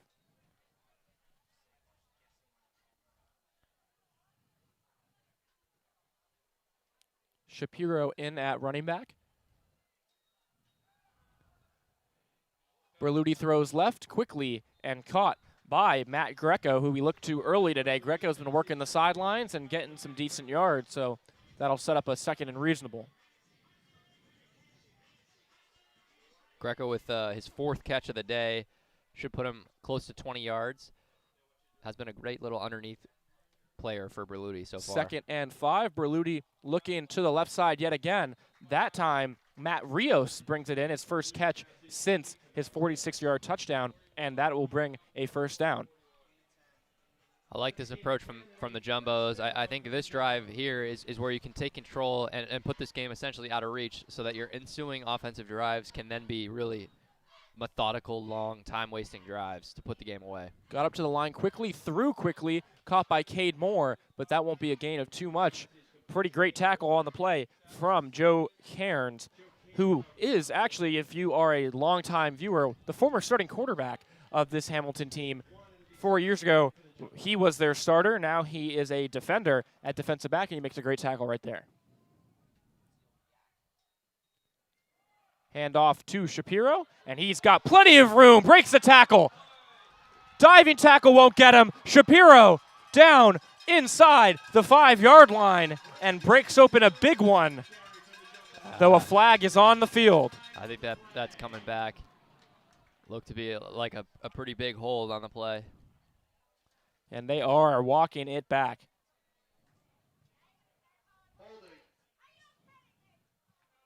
A hold on the offense erases what would have been a massive play for Christian Shapiro. Yeah, a couple parents in the crowd unhappy with that call. Maybe family members of Shapiro.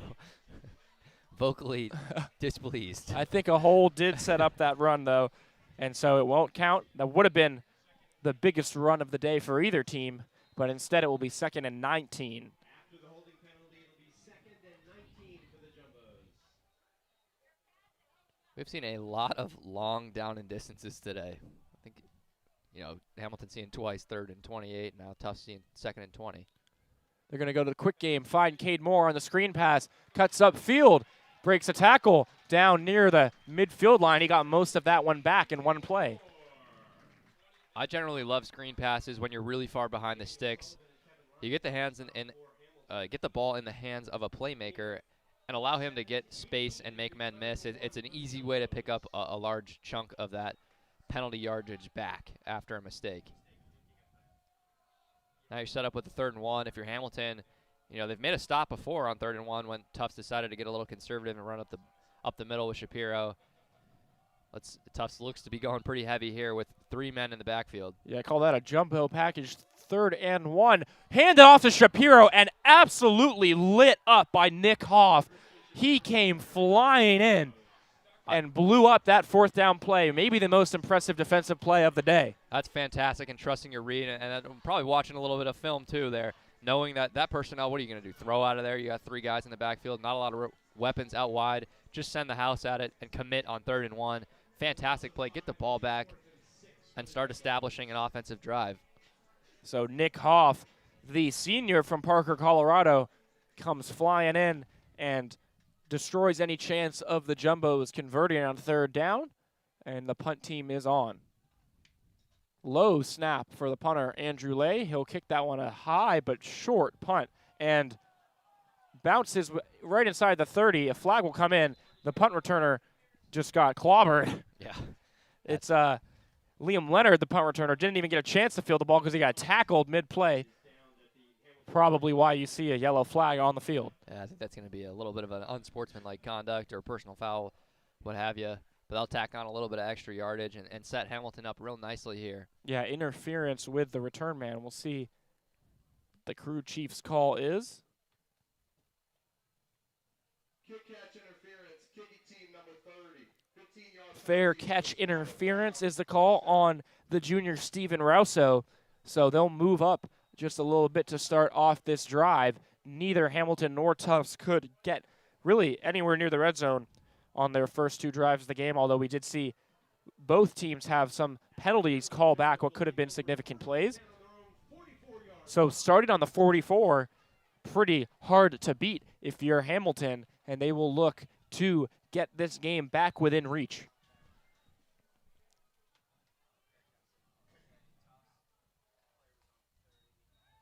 Play action looks a lot like the play they ran earlier today. Throwing to the sideline and caught. Did he get a foot in bounds? No, he did not. Incomplete will be the call on the field. That would have been a heck of a catch. That was a little late on the throw, but great point from you. I think that's the play that we saw on the first play of the game where they had a big pitch and catch for a 15-yard first down. I like going back to that, though. They've had success, and once you've been really running the ball on the ground, then you can return to the play action, and it'll get the defense to commit to it. I like it as well, but unfortunately no conversion, so 2nd and 10. And now trying to avoid another 3rd and long where they haven't had too much success today. As we talked about coming into the day, they were 22 of 72, on 3rd down, so want to make it a little bit easier on yourself here. 2nd and 10. It'll be a hand up the middle, and it's not going to help as he gets clobbered by Trevor Hillier. He came in with a second effort, and Nate Wildman had no chance. Maybe seeing Shapiro get blown up on the last possession is inspiring this defense to really get home and make some hard hits. That was a great play and smoked them up the middle. 3rd and 11 is a tough spot as an offense. So a loss of 1, and it will be 3rd and long. Unable to get themselves in an efficient situation so far today. Hamilton now will probably have to look to pass.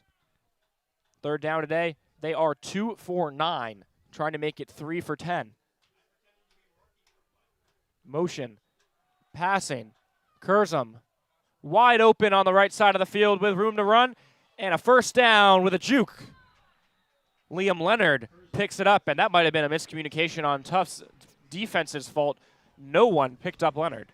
Yeah, it looked like it. I'm not even sure what happened, but great job for Curzum staying calm and composed in the pocket and just reading the mesh, essentially, and finding your guy coming out of all the garbage going on in the middle of the field.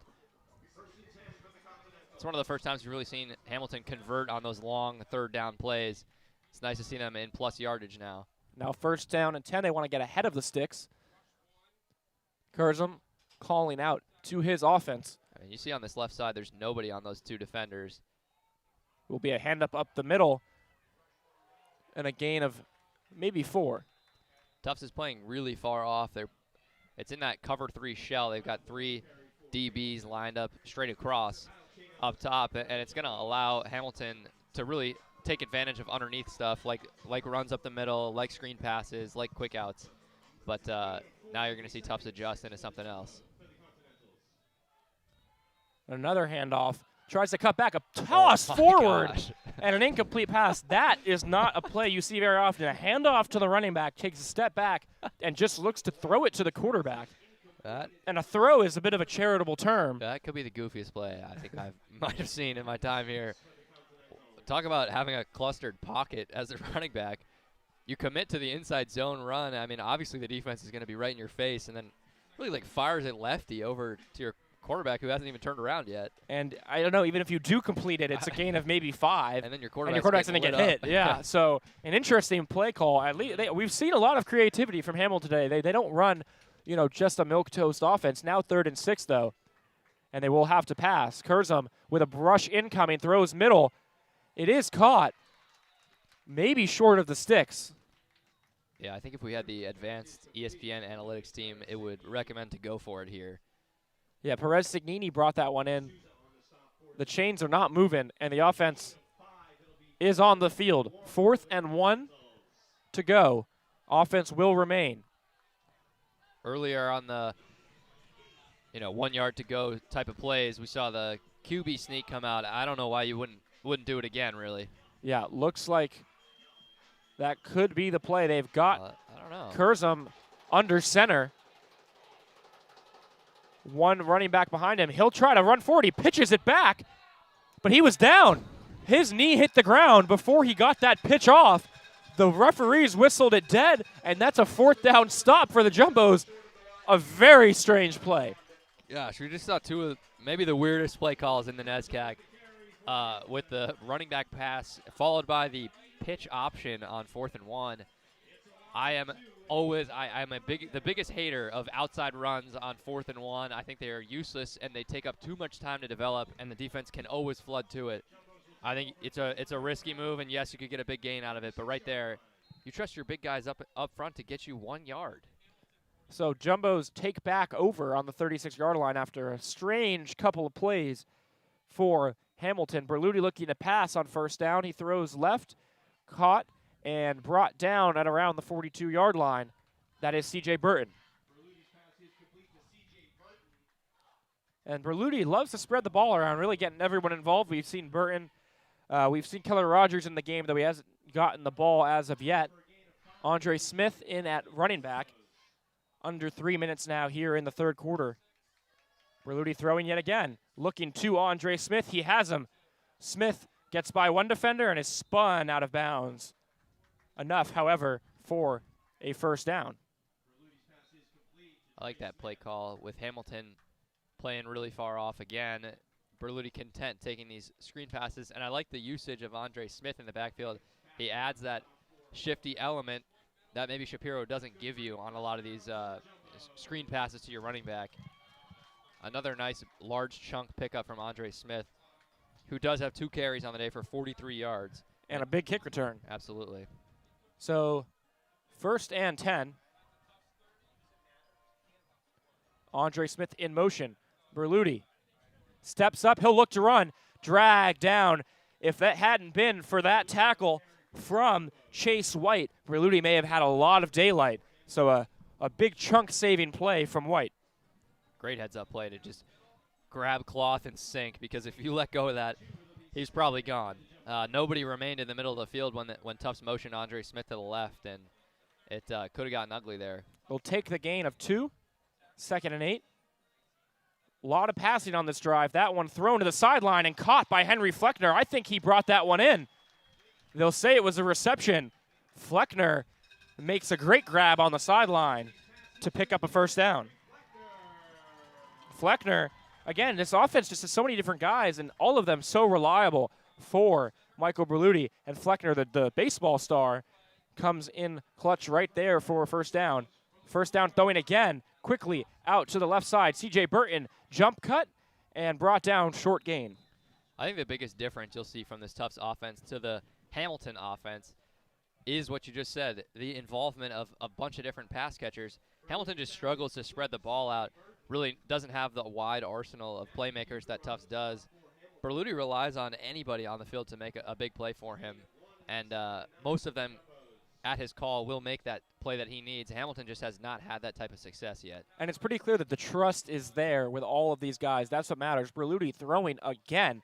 Throwing to a wide open man down the left side. Caught, diving down towards the goal line. A beautiful throw from Berluti. And who else? The freshman, Keller Rogers. We just talked about him. Hadn't gotten involved yet today, but he brings that one in. The big play threat that he is. Every time he's open, it seems like he's wide open down the field with plenty of room. Definitely someone to keep an eye on throughout these next couple years here at Tufts. Seems to be developing really nicely, and I love to see him getting involved more and more as the season progresses. Yeah, I think good shot. He takes a big role in the offense in the coming years with his speed and getting involved as a freshman this year. Now first and goal from the 7. Berluti off his back foot throws to Moore in the end zone over his head. Moore maybe wants a flag, but not going to get it. So now second and goal. No, I think clean coverage there. If maybe the ball was a little closer to him, they could have warranted a little bit more of a flag, but not much of an argument to put up there. But on second and 8, essentially here on a goal-to-go situation, I like the Jumbos to keep the ball in the air. I think if you run the ball here and it gets stopped short, you put yourself in a really tough situation on third and goal. They have thrown the ball on every single play in this drive, I believe. Shapiro hasn't touched the field. Smith has been the running back. It's been all passing game, and that will continue. Berluti throws a looping ball towards the pylon, looking for Rios. That ball never really had a shot at being caught. Now third and goal. One of the toughest balls to throw as a quarterback is that fade route, and Rios is a great target for it with his big frame. Just kind of overshot it there. It's such a timing and finesse ball, but something I like to see get involved. And Rios got a little bit turned around, so that one was pretty unlikely from the beginning. Clock did stop, though, so we'll get one more playoff before the end of the third quarter. And a big one, third and 7. Excuse me, third and goal from the 7. Smith still in the backfield. Elliott, the tight end, in as a blocker. Going to be play action. Berluti throws, caught, Moore absolutely hammered and brought down. So unable to pick up the yards needed for a touchdown. That'll take us to the end of the third quarter. Assume we'll see the kicking unit on when we come back in just a minute here on JumboCast.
As we return for the start of the fourth quarter, it will be a 28-yard field goal attempt for Vaughn Seelick, who has been perfect so far today.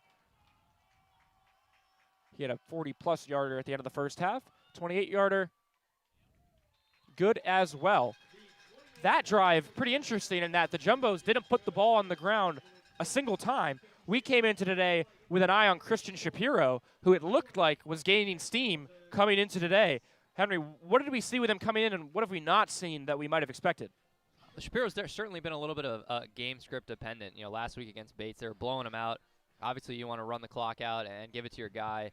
But even week 1 against Bowdoin, 2-touchdown game from Shapiro, and then last week a 3-touchdown game, kind of inconsistent. I do think it really is game script dependent. Against Hamilton, you know that you can beat them through the air, as we saw in that last drive. Not a single rushing attempt, and I think it's just IDing the mismatch and using all your weapons. Like we've talked about all day, Tufts just has a plethora of weapons, Shapiro being one of them. Hasn't found success today after the fumble. We saw him struggle a little bit, in terms of yards per carry efficiency the first couple of weeks. He was really working on that last 3 weeks, all above 4 yards per carry. But today, 8 attempts, 19 yards. That'll be his worst output of the season. If it does, 8 attempts, 8 yards, only 19 gained. He lost 11. So 8 attempts for 8 yards, 1 yard per carry. Not great. We'll see if he can get going later in this game. We had his eye on him coming in. That ball caught by the return man, Liam Leonard, who pushes forward. He'll get to around the 20 as the Jumbos field goal pushed the lead to 20-6. Still a 2-possession game. Yeah. If Hamilton can get anything going, which they have been unable to do thus far in the second half. I will say, to Shapiro's credit, he did have that long run on that last drive that was called back for a holding call. So that yardage output could have been 50 yards higher, but unfortunately, hold brought it back and put them in a position where they didn't really need to be running the ball anymore. Yeah, that drive where they just very interesting, given sometimes we complain some conservative play calling, then they come out and they throw the ball on every down, but they can't get into the end zone. So a lot going on with the Jumbo offense, but in a game that they are winning as of right now. Can't be too upset about that. 1st and 10. Hamilton might need to start getting aggressive. They will pass on 1st down. Pass rush comes, but an accurate throw over the middle, and a big hit knocks the ball out. Scramble for the ball. I think the Jumbos are on that. They're saying they have it. See what the officials say.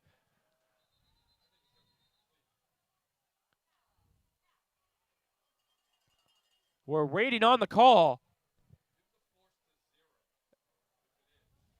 I think it was Jameer Alves who knocked that ball out. It was a big hit at the end of that play.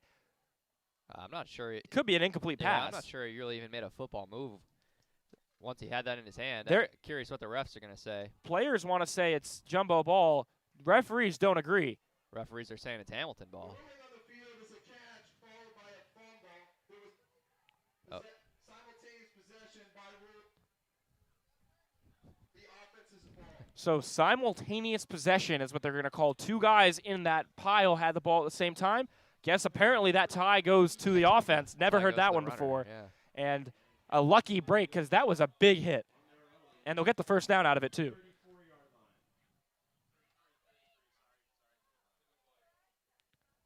First and 10, Curzum, play action. Throws deep over the middle of the field. Caught, hauled in by the receiver, Ezra Lombardi, the longest play of the day for Hamilton. And they have flipped the field all of a sudden, though, a touchdown-saving tackle at the end of that play. This is a fantastic day from Curzum. That was a patient and poised possession where he's standing in the pocket, felt comfortable stepping up and firing deep, taking a shot. That is what we've been waiting for all day. This Hamilton offense is doing well through the air, and I don't think they should go away from it. I think you need to keep throwing the ball. A 44-yard catch for Lombardi. They'll follow it up with another pass. He cycles through his reads, come back to the left side, gets it to Orr, who is down for a short gain, but that was certainly the most exciting play of the day on the Hamilton side of things. We're checking in now on Curzum's day, and he's up 21 of 28 for 208 yards. Well, one of his best days of the season without a doubt. Yeah, it's something throughout the year we've seen the rotation of quarterbacks, and I think Curzum has just earned himself the entire day. We have not seen number 9 Henry Ruby at all coming in at quarterback.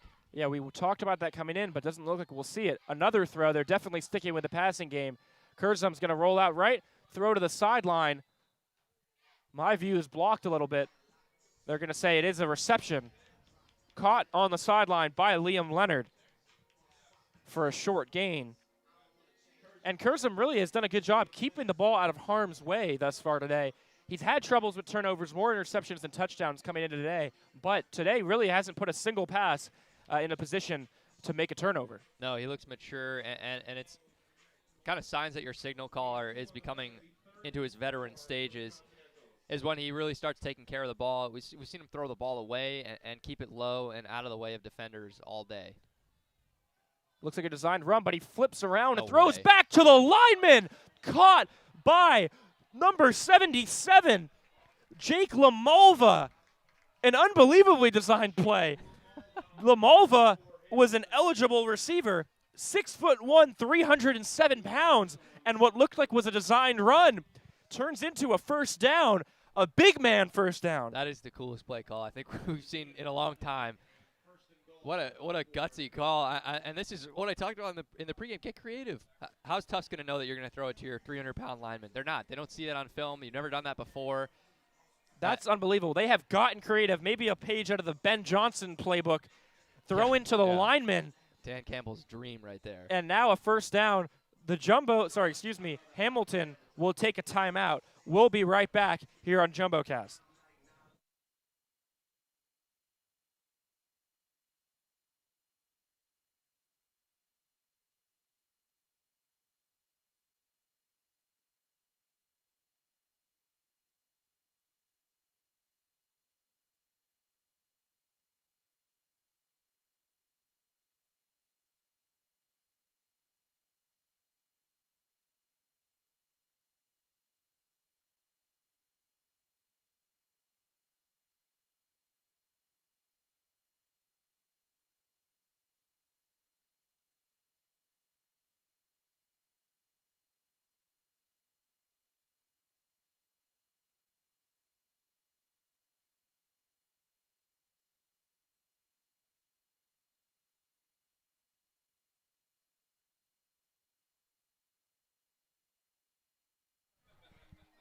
All right, after the timeout, back first down for Hamilton on the 6-yard line. It'll be first and goal following maybe our favorite play of the day, a pass to the lineman LaMalva. See if they get creative again. They've yet to run the ball on this drive, just as Tufts did. Stepping back to pass. Curzum throwing to the end zone. Hold in. Oh. Ball came out at the end. They're going to say it's incomplete. That is tough. That ball was in the hands of Chester Boynton, and he just couldn't hold on to complete the touchdown. Yeah, after all his receiving work today, he deserves a touchdown for these receiving efforts. But a great ball, it looked like, from Curzum to just kind of float that one in there behind the tough secondary. Curzum is in a bit of a zone right now. He's made accurate pass after accurate pass. Boynton off the field now after his drop. We haven't seen a running play in about 10 minutes and it's on both sides. We're better off for it, Yeah, if I do say so myself. It's been an entertaining couple of minutes here. Two passing offenses going at it. Rolling out left, wide open. Fighting for the pylon. Touchdown, Hamilton. Flag on the play. The touchdown was Ezra Lombardi. We'll see what the call is. That was a well-designed play. Got the quarterback in motion. Wide open receiver. Got to the pylon. Referee crew is conferring. Let's see the call. The result of the play is a touchdown that will stand. There is no foul on the play for pass interference. The goes behind the line of scrimmage. No flag on the play. The touchdown stands, says the referee, Sean Burke. And now Hamilton has their second most points of the season, having scored a touchdown. With an extra point, they'll get up to 13. Yeah, I thought this could be a situation where you go for 2, but they're not going for 2. They're going to kick the extra point to try to make it a 7-point ball game. Maybe Hamilton's analytics department is slightly underfunded. The call came in from upstairs. They said, kick the extra point. And extra point is good. So a 7-point ball game, that's one possession. And Hamilton is fighting. They got rid of the run attack on that drive, and it looked really good. Curzum looked locked in. And a touchdown to Ezra Lombardi is making this a competitive game. Now Tufts needs to respond. They don't get a score on this drive. Be a chance for Hamilton to tie or take the lead. The red zone inefficiency from Tufts is just proving to be killer. 18 of 21 scoring on the year in the red zone. But out of those 18 scores, only 10 of them being touchdowns. That means 8 times they've kicked a field goal and add on one more today. It's just, that's not a winning recipe. Yeah. Coming into today, exactly as you said, under half of their red zone opportunities have resulted in a touchdown. And, well over 80% have resulted, or around 80% have resulted in a score, but you need those 7 points more than you need those 3 points. This will be a drive for them after, again, they did not run on the previous drive. However, up 7, you probably want the clock to move. That being said, if you can complete your passes, the clock can move either way. So definitely we'll see how the Jumbos adjust after a bonanza of passing the last 2 drives from both of these 2 teams. Curious to see Savetti's play calling decision on this drive for sure. Shapiro has not had a lot of success, but the passing game has, so see where he goes with it. Smith and Granville Anderson, the freshman wide receiver, fought over who to return that kick. They both caught it. They called a fair catch, and it will be a first down starting at the 25-yard line. Probably some of Anderson's first action on the season. Don't see him in the offense too much, but maybe we will going forward. Out comes Berluti, Christian Shapiro. Interesting, last drive we saw Smith in at running back, and it was mainly passing situations. Now Shapiro is certainly their guy in running situations, so 1st and 10 puts more in motion and does hand it off to Shapiro, who cuts forward, breaks 2 tackles, and is brought down on the play by John Young. This is where you need to see Shapiro bust out some angry runs. This is how you milk the game away, and you secure that you win this game is through your running back and letting the clock wind down. So the clock is ticking. A game of 7 on first down is every running back and offensive coordinator's dream. Under 11 minutes when this snap gets off.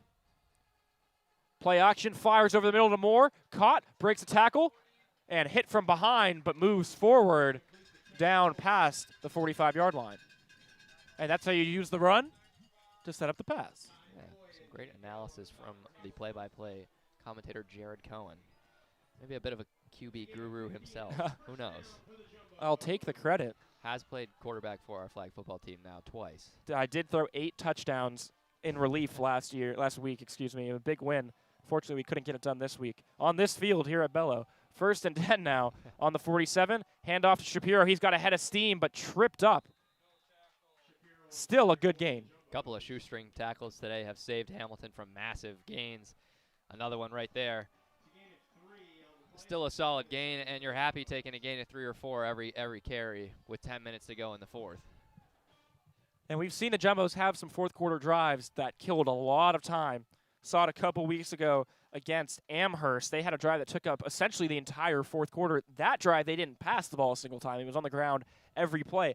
I think it's interesting to see an offense that can kind of do it both ways. We've seen them have drives where they run every play. We've seen them have drives where they pass every play. We've seen a mix of both. Now 2nd and 7. Put Jack Elliott in motion. Hand the ball off again to Shapiro. Probably another gain of around 2. Good stop getting in the backfield and making yourself known on this Hamilton D line. Bring up an interesting decision on 3rd down. Not enough time left where you would even consider running the ball here, really. So the tight ends exit the game. Regelis and Elliott. In come the receivers Fleckner and Matt Greco. Seems like an obvious passing situation in that case. Going a little bit smaller. Bunch left formation. Getting one-on-one on the right side. Let's see what Berluti likes pre-snap. Clock under 9 now, but a big 3rd down. Berluti, blitz incoming, throws. He had an open man in Shapiro, but tipped off the line and incomplete. And that'll bring out the punt unit. So a good, strong defensive hold from Hamilton on a play where there was a guy open on the right side. And they will force a punt and an opportunity to tie this game. This is a ball game. I mean, this is no joke. Went into halftime a little unsure of what we were going to see coming out. Hamilton's had some struggles in the second half of most of their games. This defense has been stout, and the offense has been cooking. And it's making Tufts look like a fool right now. Yeah, and me and Henry have a history of being unable to get games we call into competitive situations in the fourth quarter as that punt is up. And a great bounce. Oh, wow, what a coffin kick from Andrew Lay. That, you can't do any better. Bounces inside the 10 and out at the 1-yard line. Truly an unbelievable kick. And that will set up a more difficult situation for Hamilton. I was trying to say that we have had a hard time getting games that are competitive in the fourth quarter, and this one looks like it might be, but now going to be a tough drive to try to get out of their own territory. A little bit of a jinx there from you now. Hamilton forced to go 99 yards to score. Yeah, that is a coffin kick if I have ever seen one. Yeah. And they're on the one, so maybe not going to be able to pass on every down of this drive. Definitely not. I hope they don't start with one here. This is not where you want to screw around and pick up penalties. Passing really opens you up to a lot more penalties. Holding calls are likely, intentional grounding, things that just would result in a safety. They just push forward Yep. with Curzum on first down, pick up maybe a yard. They are really feeling the heat of their own goal line. Wouldn't be surprised to see that play one more time. Just at this point, when you get pinned on your own one, unless you can break something free, you're playing to give your punter more room to hopefully, not screw up and let a defensive touchdown occur. The Farrelly brothers, Henry and Johnny, got in on that tackle together for a gain of maybe 1 for Curzum. So they're still on the goal line. They're going to pass. Curzum going deep down the sideline. Incomplete, and the flags come flying in. That's one way to get off your goal line. There it is, yep. Unfortunately, in college ball, it is not a spot foul. It's just a 15-yard penalty, but I think a smart call in terms of, I don't think the Jumbo defense saw a pass coming. Just take it and throw it up to your receiver. The guys in the area not aware of what's happening, put their hands on him. I think that will probably go against Lewis Timmons, the senior, one of the better defenders on this team, but a very tough situation. I'm going to say from a veteran, that's not something you usually see, but maybe he knew he was beat and had to grab on, and a 15-yard penalty is better than a long ball, but always tough when that happens, especially when you have Hamilton backed up inside their own 2. You can see the referee moving up, and suddenly a lot more breathing room. So what was a offensive possession that started on the 1-yard line is now up to the 17, and the playbook opens up a little bit for Hamilton. And they're going to pass. Pump fake. Curzum throws down the opposite side of the field. That ball caught by Lombardi, and he's got room to run. Hauled in and then tackled by Ty Richardson, who got beat by Lombardi down the sideline. A fluttering ball brought in by Lombardi, and his second huge play of the day has flipped the field yet again. Ball on the 31, and Hamilton has a chance to tie this game. Ty Richardson, I think he got caught kind of looking at the pump fake there on the double move and got just cooked behind and couldn't recover. Great job stacking the defender by Perez Segnini. Oh, it was Segnini? It looked like it. I may have said it was Lombardi. Maybe it was. First down, they're throwing again. That one just out of the reach of Chester Boynton. Curzum's pass is incomplete, intended for Chester Boynton. It'll be 2nd and 10 for the Continental. 2nd and 10 now for Hamilton. Ever since they've kind of made the decision to focus on the air attack and kind of ignore the ground game, they have had a lot more success, and now only 11 yards from the red zone. Now this is that look we saw earlier, 2 running backs in the backfield. Well, they saw some option plays run out of this earlier today. Gonna be a pass. Throws behind his running back, behind Boynton, who lined up in the backfield. Lucky it probably didn't deflect into the hands of a defender, and they'll have a 3rd down now after 2 incompletions following the big play to Lombardi. Tough throw there from Curzum. Just threw it behind them and caused Boynton to stumble a little. One of his first really inaccurate passes of the day. He's been pretty on the money so far. He did throw a touchdown, so now he's up to 25 for 35, 272 and a touchdown. That's 71.4% through the air, and that is a performance you will take every day of the week if you are Curzum in the Hamilton offense. Passing out quickly on 3rd down. It is caught by the running back, Wildman, but it will be short of the 1st down, and now a decision. Looks like Curzum's kind of egging the sideline on to keep the offense out there. keep the kicker on the sideline. Maybe this is why we hadn't seen a field goal attempted up until this point. An aggressive team. Coming into today, 4 of 9 on 4th down. That's 44%.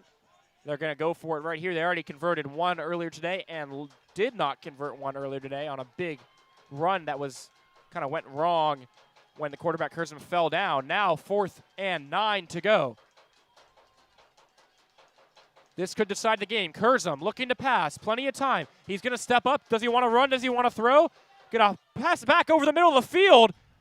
It is caught. They say never pass back over the middle of the field, but he did it right there. Liam Leonard brought it in. The question is, where's the spot? Wow, very conservative spot from the officiating crew. I think they're going to say he didn't get it.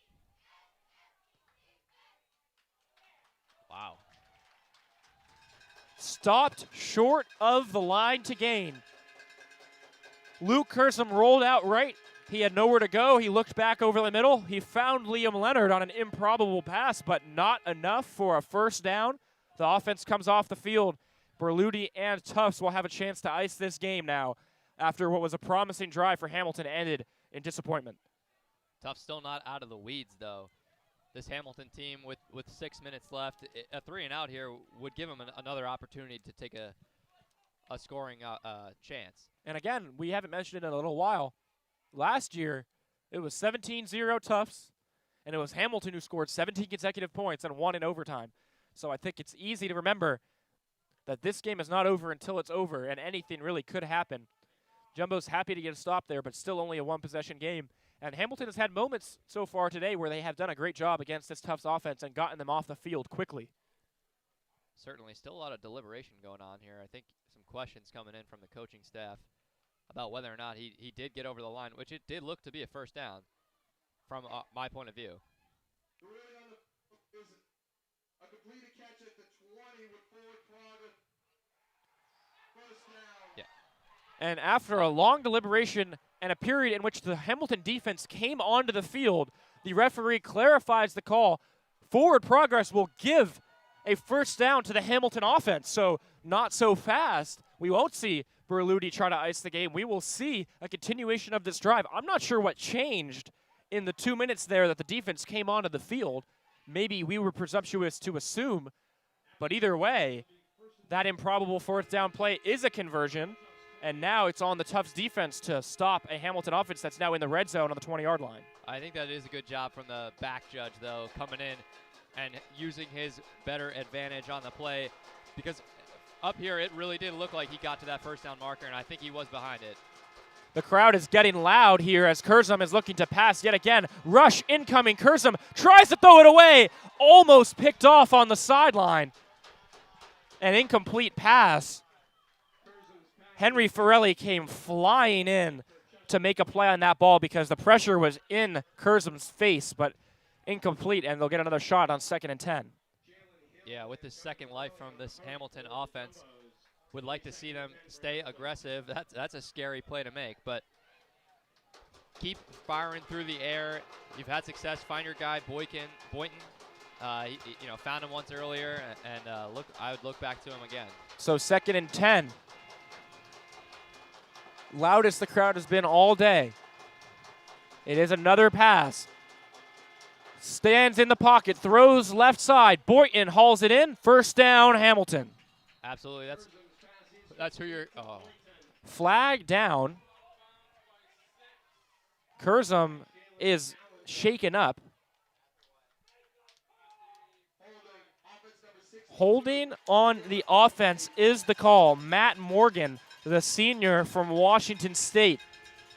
A big penalty will bring back what would have been a first down and set up instead of 2nd and 20. Tufts getting a little bailed out there. Great concept from Hamilton, having a little bit of a levels concept on the left side, and seemed like Curzon really is feeling himself, and this tough defense has not been able to get a hold of him all day. 2nd and 20. Rush incoming. Curzon throws right, caught. Spun around and brought down. Another reception for Chester Boynton. He has been busy, to say the least, so far today. I mean, what's he up to now? Yeah, it's really who else That's at his this point. 10th Yeah. reception of the game. He is far and away the leader in the NESCAC in terms of receptions. Though, again, you look at his yards per catch, today it's 5.3. So he really, as I said, is more of an extension of the running game. Yeah, Kind of like remember Jarvis Landry on the Dolphins back in the day. Reminds me of that a little bit. A lot of short gains. That one's not going to help too much. Still long down to go on 3rd down. Curzum fading to his left. Rush incoming. Might be another call for a hold. Flags come flying in. Curzum sacked on the play. That's going to be a really interesting decision if that's a holding penalty. It's going to put Hamilton out of field goal range if that was even on the table. Javier Rios, the graduate student and mainstay of this defense, gets in on the sack. The penalty is declined. So 4th down incoming. 4 minutes, 30 seconds left. This is a long 4th down, but what choice do you have? Kick a field goal and try to get a stop? Do they trust their defense enough? I guess not. Yeah, you're in a real brutal spot. It's sort of a Hail Mary territory almost on 4th and 20. I guess essentially a completed pass downfield could also act as a little bit of a punt. With your timeouts remaining, you hope to give it to them at least pinned within their own 20, but I'd look for a deep shot in this trips side on the left. Play of the game. 4th down. Curzum stands in the pocket, steps up, runs right. He's going to run it himself. I don't know if he'll be able to get there. He will not. Brought down out of bounds, and a turnover on downs will bring the Jumbo offense back onto the field. And that was a huge stop. Curzum couldn't find anything down the field. He made the choice to run it, and that was going to be a tough one to pick up from the very beginning. Yeah, unfortunate there. I don't know if taking off and scrambling is really the move. It's uncomfortable to make a bad throw or what seems like a bad throw thrown into coverage, but man, when you got 3 wide receivers to the left, just chuck it up and hope that one of your guys can come down with it in a dire situation like that on 4th and 20. I would tend to agree. In a situation like that, you need to convert. You might as well take a chance.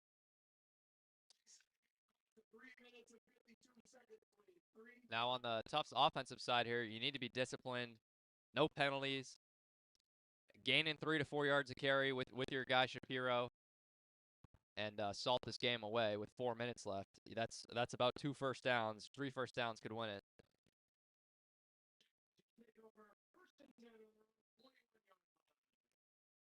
The Jumbos take over on the 21. Berluti in at quarterback still with Shapiro to his right. They'll want to kill as much clock as they can and potentially end this one right here and now. Shapiro makes a strong cut, bursts out of the backfield, and a good gain on 1st down. Great start to the drive. Just put a couple more of those together, and this game really could be out of reach for Hamilton.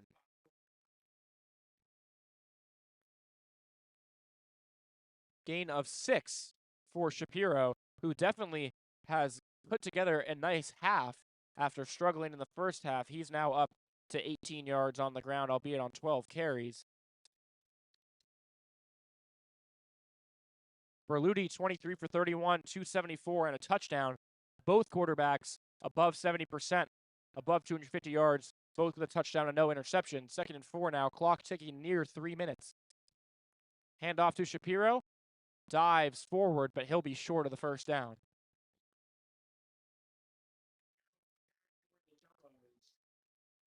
That's one of maybe 2 or 3 first downs that they need to end this game. A couple cries from some crowd members for the band to stop playing while the Tufts team is on offense. A little bit of a stadium pulse coming from the home side. So never mind. They call that a 1st down. I thought he was pretty short, but they'll give it to him. The band was playing the final countdown, and I guess people don't really like that song. I don't know if it's more so the song or when you're, trying to make adjustments at the line of scrimmage and it's your own home crowd making it harder on you is a little brutal. You usually like silence when the offense is at work. I saw that in a college football game the other day, actually. The referee got on the mic and said, would the band please stop playing while the offense is on the field? Now the band has gone quiet. So 1st and 10 after what I think was a bit of a generous spot. Gave Tufts the first down. Crowd is still yelling at somebody. I don't know who or what. They're yelling at the band. They look like they're going to start up again. And so some beef in the stands. But 1st and 10, 3 minutes now to go after a timeout from Hamilton to stop the clock. Unsurprisingly, back to Shapiro, but his worst run of the drive. Good penetration from Hamilton, and now you're going to see some timeouts coming in. Aiden Held, the senior defensive end from East Longmeadow, Massachusetts, got in to stop him for pretty much no gain, and another timeout taken by Hamilton. Yeah, Held leads this Hamilton team in sacks and tackles for loss, so big performance from him on that play right there. He needs to make about 2 more of those plays to give this offense another chance to come down and tie the game up. Yeah, he had 4.5 sacks last season, 2 on the season so far. That one not a sack, but close to a tackle for loss. And now that'll bring up 2nd down, and you got the 2-minute warning kind of built in as a timeout as well. So your goal right now is get 1 more stop right here, set up 3rd down, get a stop there. Clock will stop with the 2-minute warning, then you have a chance to go down the field, albeit with no timeouts, and try to win the game. Ideally, but if you're Tufts, obviously you don't want to let Hamilton do that. And right here comes another run play, but then, that does set up an interesting 3rd down decision where you likely are throwing to get that 1st down. Yeah, when the 2-minute warning is coming up, you might as well throw. The clock's going to stop regardless, although there's somebody who said you give him a double timeout. Either way, 1st and 10 this time. 2 minutes, 57 seconds, handoff to Shapiro, and a great run. Fighting tacklers and down near to the 40-yard line. Still, we'll set up 3rd down. No timeout here from Hamilton. Going to let the time run down. Play clock has 30 left on it, so Jumbo's going to be forced to take a snap with about 7 seconds left. And Hamilton, if they make a stop, could get the ball back before the 2-minute warning, if Tufts is not smart about their play calling right here. 3rd and 4. A conversion here will likely seal this game for the Jumbos.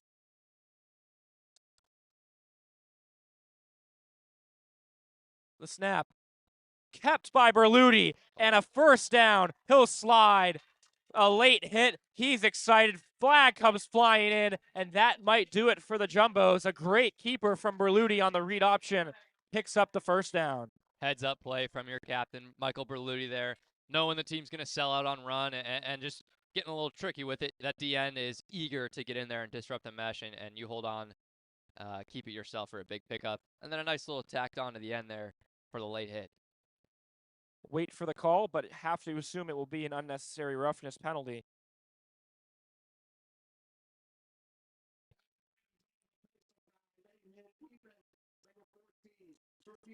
Late hit on the punter / defensive back.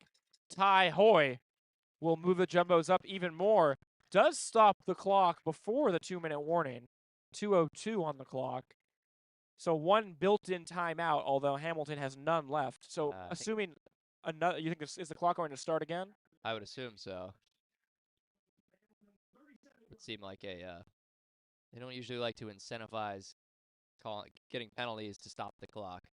Yes, the clock restarts again. So excuse me, down to the 2-minute warning.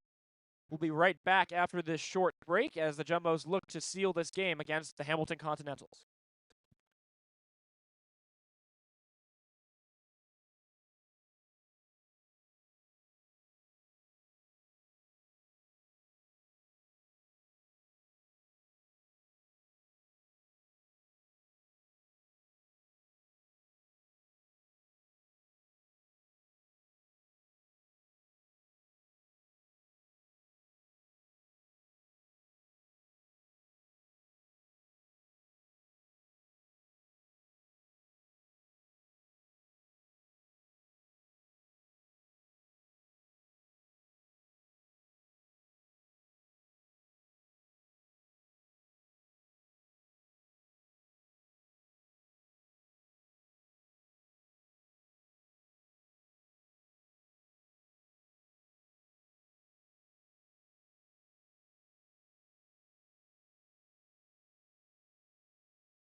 First and 10 from the 37-yard line will be the play as we return in this matchup between the Hamilton Continentals and Tufts University Jumbos. 20-13 is the score. Jumbo kneel formation, kind of a variation of the victory formation. They will take a knee.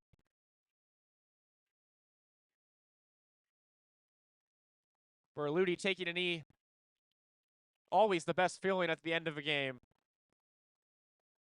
Absolutely. We love seeing Tufts come out in a victory formation and seal a game off, although this one was closer than I think they would have liked it to be, especially against an 0-5 Hamilton team. But this Hamilton team played hard in the second half and looked really competent on both sides of the ball. Yeah, I think we came in here today, maybe not expecting, but anticipating that a blowout could be in the cards. And I think Hamilton really did show a lot today. They were more than competent on both ends of the ball. They made some big plays on offense, particularly when they made some adjustments in the second half. Just couldn't get it done against a Tufts team that is probably a bit more well-rounded.